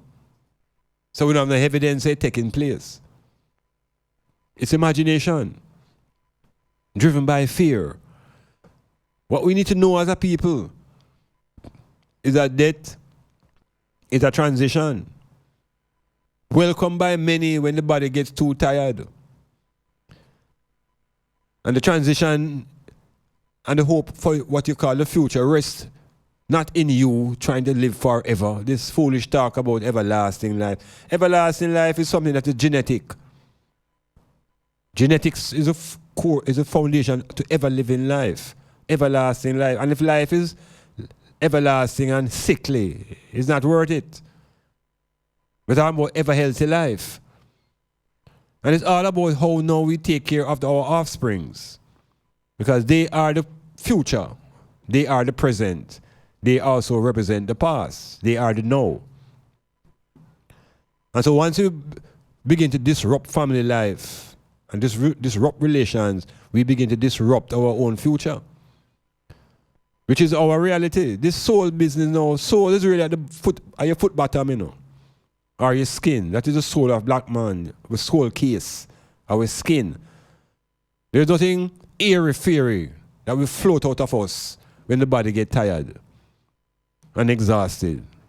Nothing airy-fairy. So there's nothing to fear. Just like when you're going to sleep, you don't know the moment you fall asleep. You don't even know if you're going to wake up again. You don't even know these things. And it doesn't bother you. Because you're living. So if we remove the fear of death by focusing on living and realize that I don't even think I want to even know when them dead. Nobody knows. Why are we so preoccupied? It's a Christian way of controlling your brain. Telling you now that you must save your soul, but you can sacrifice your body for labor. And then walk way out for 50, 60 years. And like me, you know, after I done put in my service, I know I can't get my pension. Yeah, so I'm gonna apply for my thing 3 years ago, you know. And 3 years later today, government can't give me what is mine. So them want me dead and them keep my money. So the system don't set up to protect I and I body, that I can have my resources to feed myself. No. Them says, save your soul. But sacrifice your body for labor on the plantation life. And then walk out your soul case. And then you take a little resource and get the doctor so he can finish you off. It's a very vicious cycle supported by Christianity. And politically supported by what they call democracy. It's all coming out of the plantation society. Exploitation by labor, capitalism.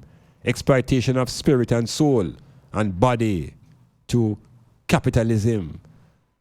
And we have to see these things and realize that neither Muslim nor Christianity is any salvation for African people. We have to return to our blackness and recall ourselves and the Nile Valley culture. And reclaim Nile Valley culture. Reclaim the deities of the Nile Valley culture. Rebuild ourselves. And leg out Moses and John and Jane and Matthew and whole set of them who are no heroes, so I. No heroes. My heroes are on the continent. Imhotep and Akhenaten and Nefertiti. Black heroes before Islam, before Christianity, before we were captured. And we're going to free ourselves of all religious indoctrinations and false preachers and teachers. What do I know? Yeah, metamorphosis. Planning a party, club night out, stage show, a gospel concert, or even a business sales event? Let Styles FM be a part of your promoting tool. Take advantage of our low price promotion packages with commercials, interviews, giveaways, reviews, and much more. We have special offers when you mix and match and bundle your options. Contact us at 876-286-9216 or 439-5160. Styles FM for the most effective way to exploit your marketing dollar. For complete auto repairs and services, come to Akon Auto Technology, located at 33 Bumble Crescent, Port Antonio, Jamaica. We offer specialist services in wheel alignment and wheel balancing, brake drum and disc rotary servicing, state-of-the-art ultrasonic cleaning and testing of your fuel injectors. We also stock an assorted range of auto service parts, tires, and motorcraft batteries. If we don't have it, we will source it for you. Call us at 876-715-5205 or email AkonAutoTech16@gmail.com. Akon Auto Technology, beyond the typical auto mechanic shop. The best event of the summer is back. Styles FM Fan Fusion Party, Episode 5, Tipsy Island. Saturday, July 7th, 2018 at Bayview Waterfront Property, Oysters Bay, Port Antonio, Jamaica. Come hear Styles FM finest DJs juggling retro hits. Retro Gunya style from the 70s, 80s, 90s, and early 2000s. Admission $500 pre-sold, $800 at the gate. VIP $2,500. Party starts at 7 p.m. sharp. Listen to Styles FM for ticket outlets or call 876-518-2399. Fan Fusion Party, Tipsy Island. Dress tropically elegant. Fan Fusion is not just a party, it's an experience. Must be 18 years and older to enter. ID required. Drink responsibly. Clifford Guest House, sponsor of Metamorphosis on Monday nights from 9 p.m. to 12 midnight with Dr. Iman Blak. Located at 15 Queen Street, Port Antonio, that's Titchfield Hill. They offer accommodations for up to 1 month. Call them at 285-0610 for more information.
Metamorphosis. It's already 11:30, so so the thing running out fast.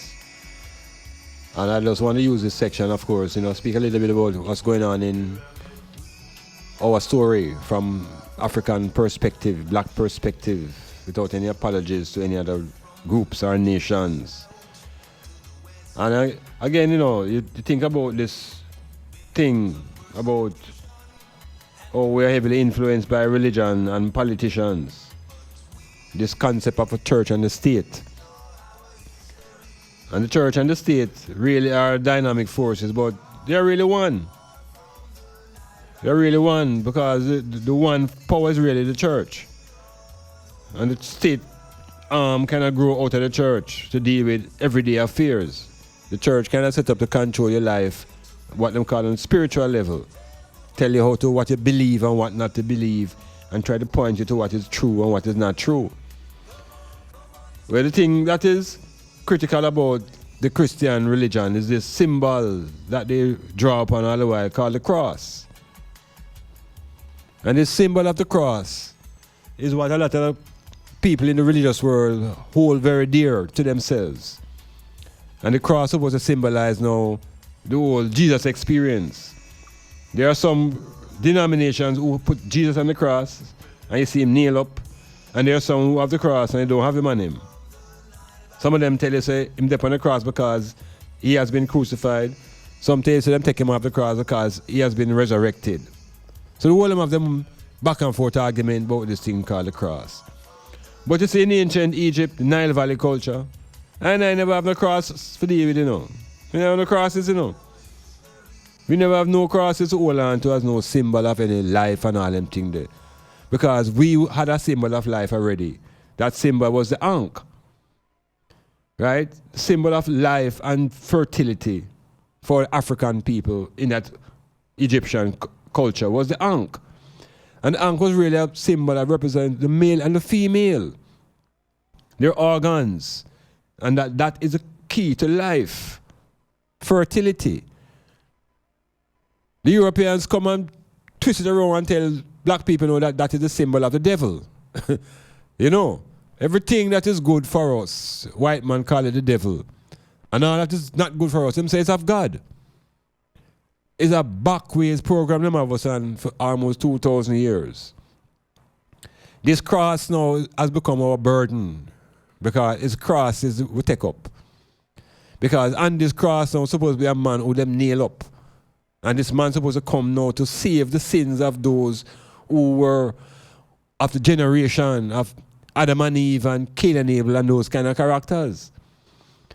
So what them do is pirate our symbol. Them plagiarize the ankh and take out the belly out of the top of it and change it up to a level that it look like a Roman Catholic cross. And it's that black people confused with. The man walk around with cross around them neck.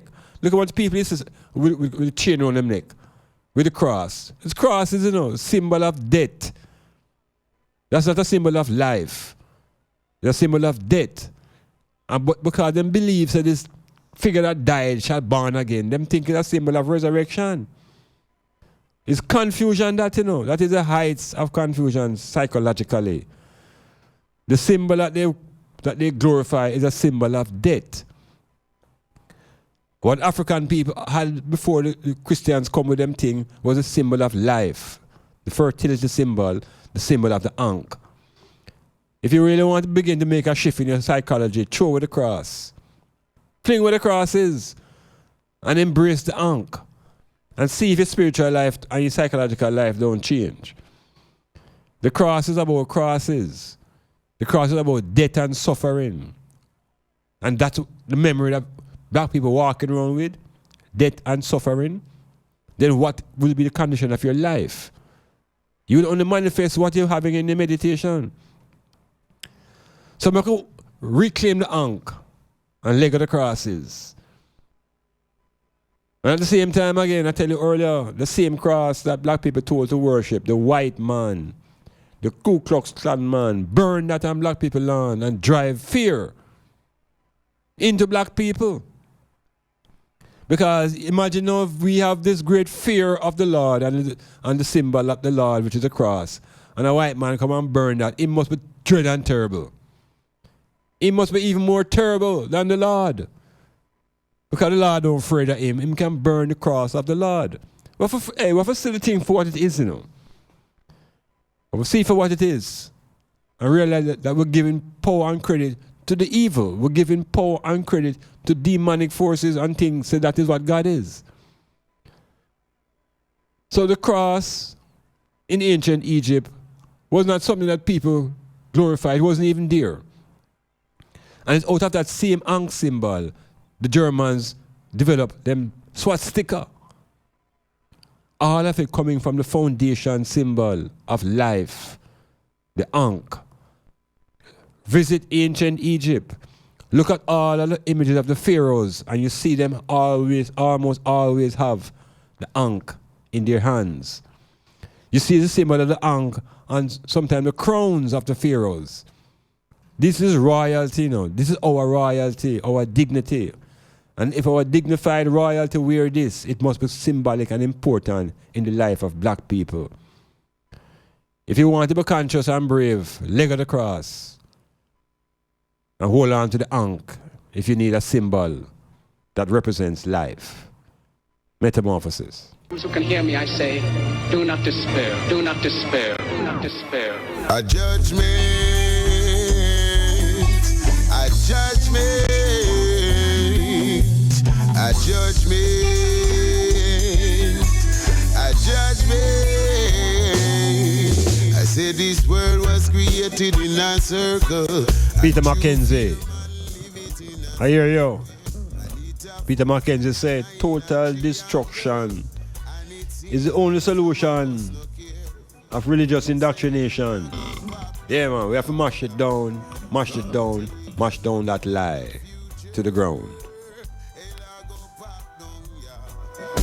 If mankind not change them good behavior, them a go build more prison, cause the mobs them a go loot. Them a fi build more shot because them soldiers a go shoot. Them nah build no machine, nah no water boat. Cause no man no want fi plant, but them want fi reap the fruits. Hell a go pop down, yeah. Come take a look in at the future. Hell a go pop down, yeah. If mankind no change them good behavior, hell a go pop down, yeah. Come take a look in at the future. Hell a go pop down, yeah. If mankind no change them good behavior. Again, what's the difference between a servant and a slave? Their powers never satisfy, always wanting more, and the plight of the people they ignore. While them a run down Christmas with the rat gun with the loot, and the big dog round the back, I go take away your boat. Cynical government a generate violence. Can't you see they got no conscience? Hell I go pop down, yeah. Come take a look in at the future. Hell I go pop down, yeah. If mankind no change them good behavior, hell I go pop down, yeah.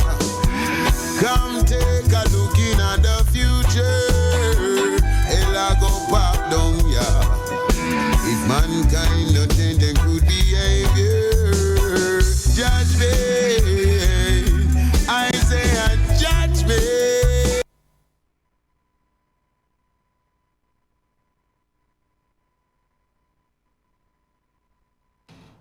Yeah, Bushman out of St. Thomas.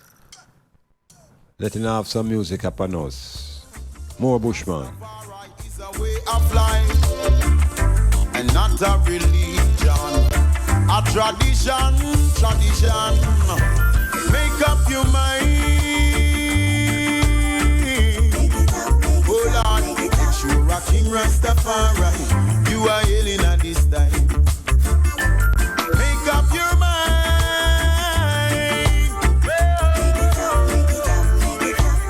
Rastafari, you be hailing at this time.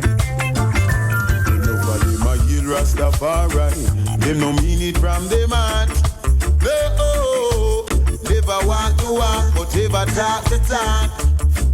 Oh yes, oh they must speak Jah, I never seek Jah. I listen to see the teacher.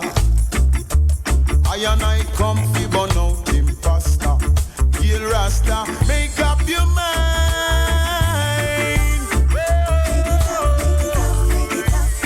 Rastafari, you be hailing at this time. Make up your mind.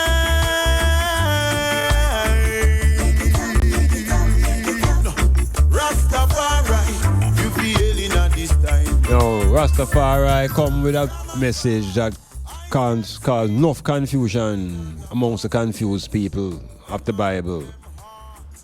Because they are there looking now for this second coming now, because remember they get the story, say the man never dead and him come out of a grave and some woman see him and them hear him set things up on the cross and a whole heap of mythology create around this event that nobody has any evidence of.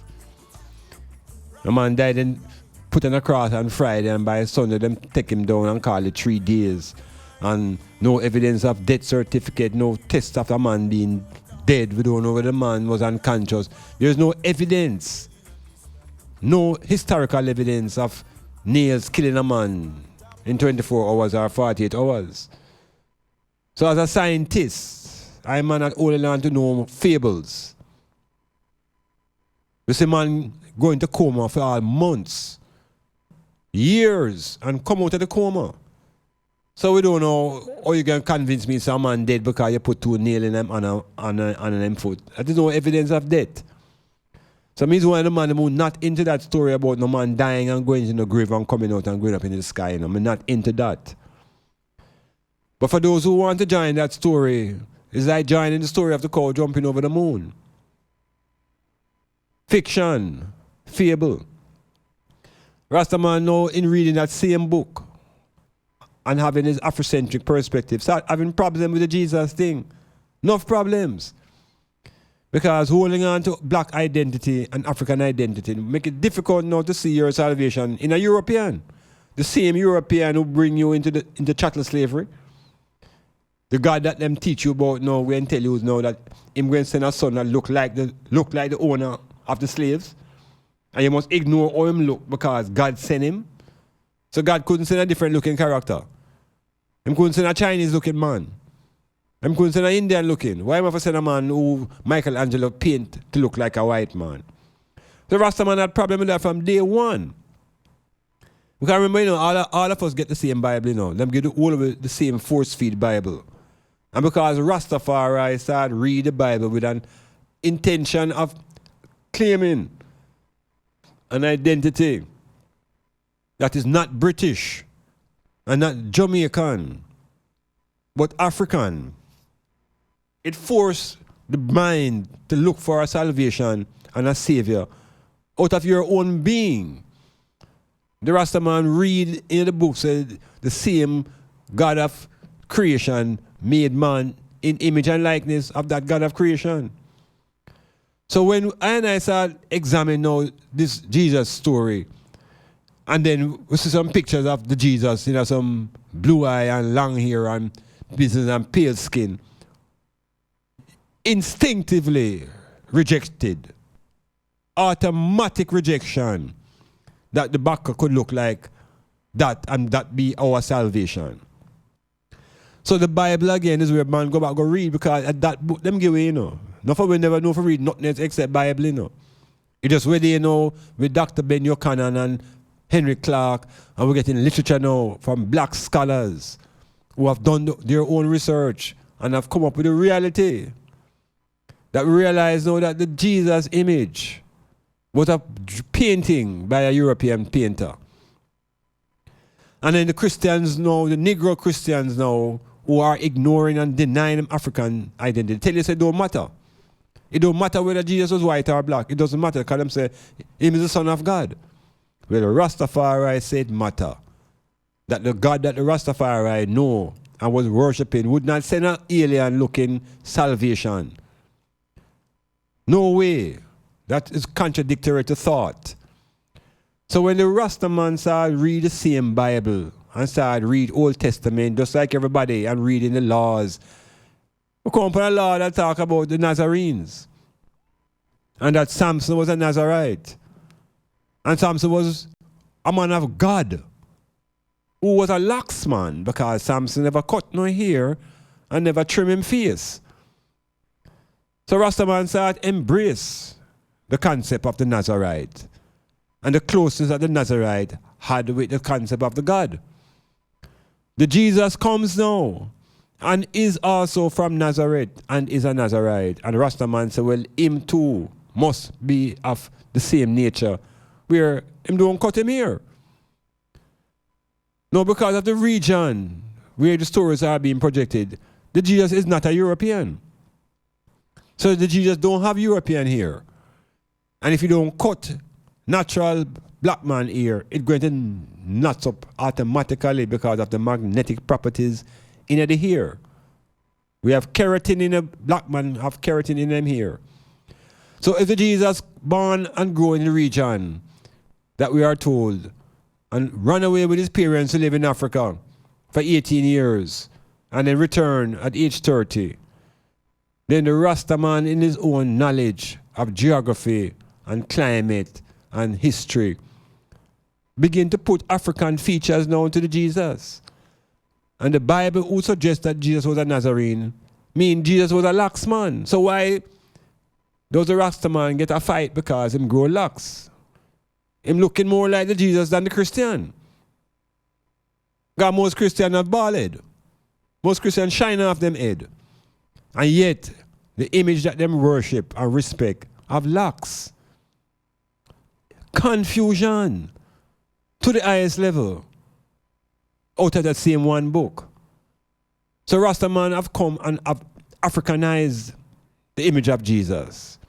And the Negro Christians are in rebellion to that because they are happy with a white image of a Jesus because they want to be washed as white as snow. That is their meditation. The Christians who are Negroes, if only they would practice brotherhood and some of the teachings that we get from the biblical Jesus, we wouldn't have incidents like what happened between the pastor and the entertainer. So we have to revisit and recheck these images that we have been holding on to. And some of them we have to let go. The critical one that we have to let go is the dependency. The dependency on this concept of a savior. Because salvation comes through consciousness. And you have to save thyself first. It's the first law of nature. Self-preservation. Save thyself. Metamorphosis. Conquering Lion of Judah. Yeah. Oh Lord, Jah come now, Rastafari. Send your kingdom come now. Yeah, Lord. Jah come now. Yeah. The conquering Lion is here to break every chain.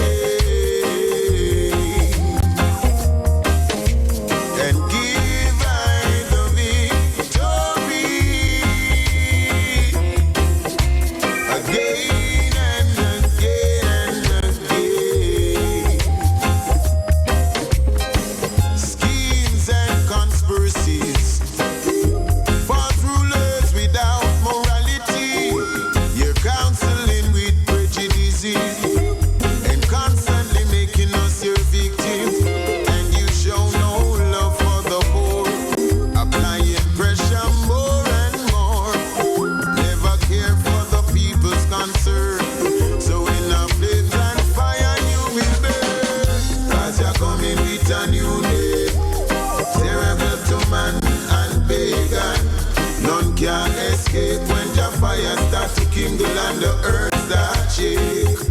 Oh gosh, the conquering Lion is here to break every chain and give I the victory again and again and again.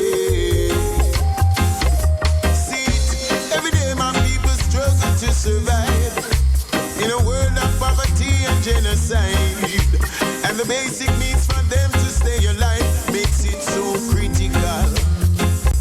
See, good Father, come down and pour out your wrath, have mercy on the weak in spirit and the poor in heart. Deliver them quick before them get caught in false rituals. Ooh-wee.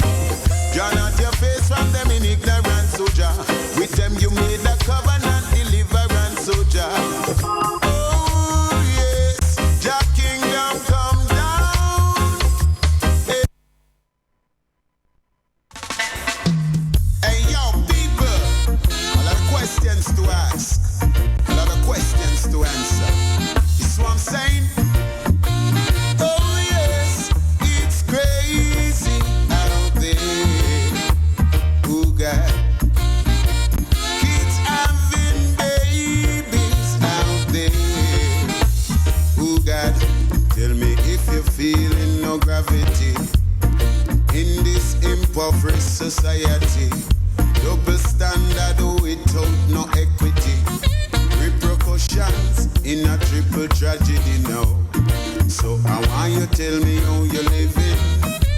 I want the people tell me how you living it now. People tell me how you living. And tell me if you're happy how you living it now. Whoa, ain't no betterment under this.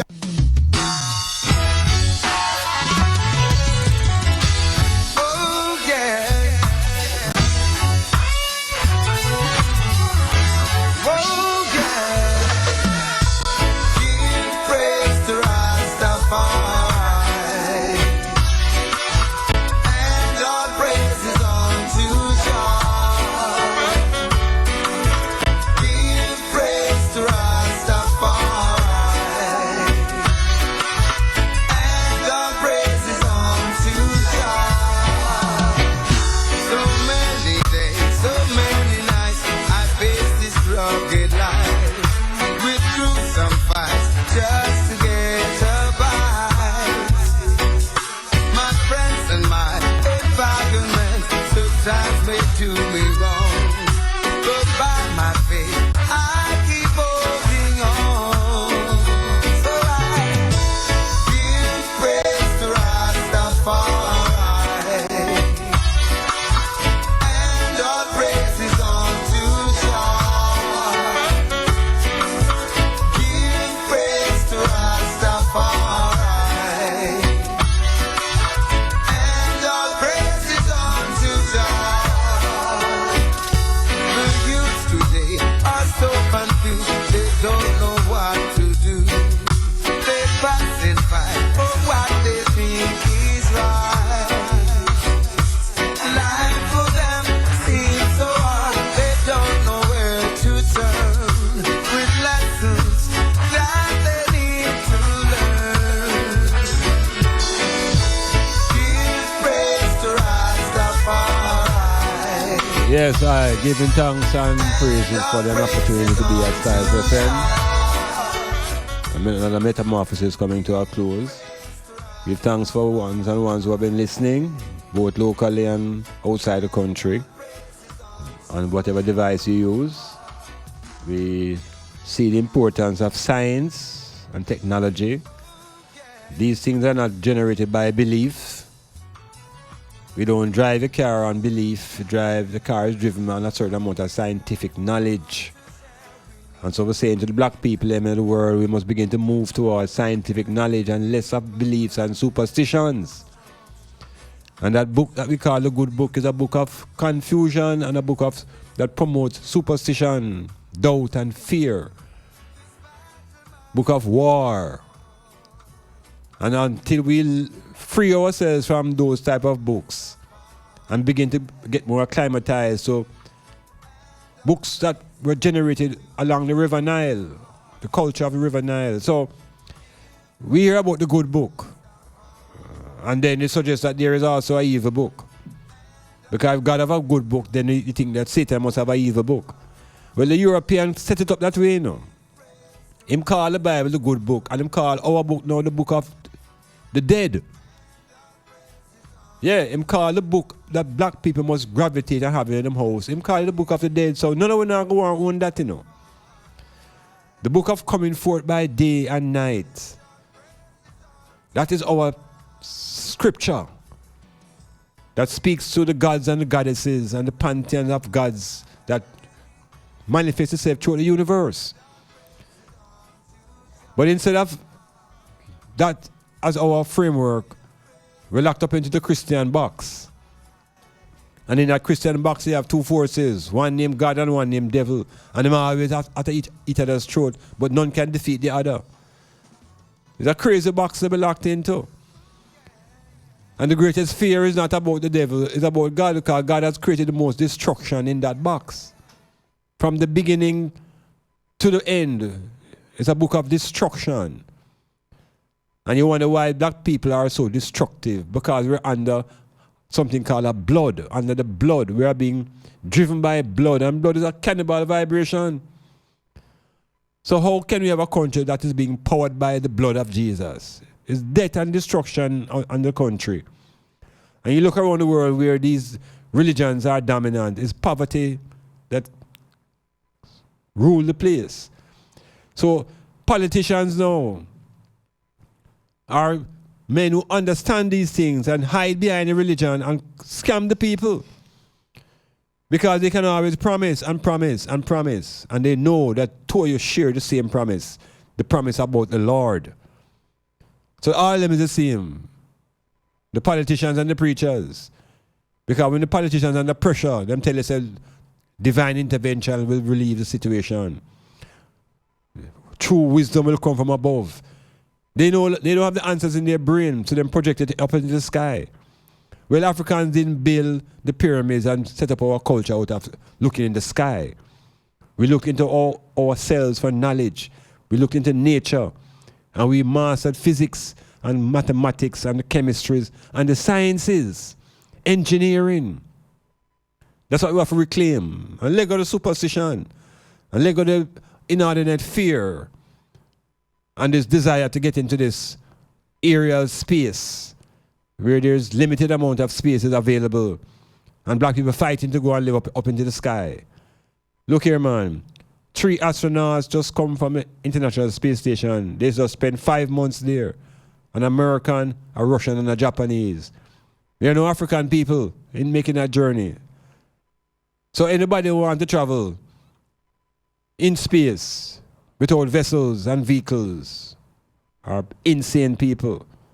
I Blak said that. Metamorphosis.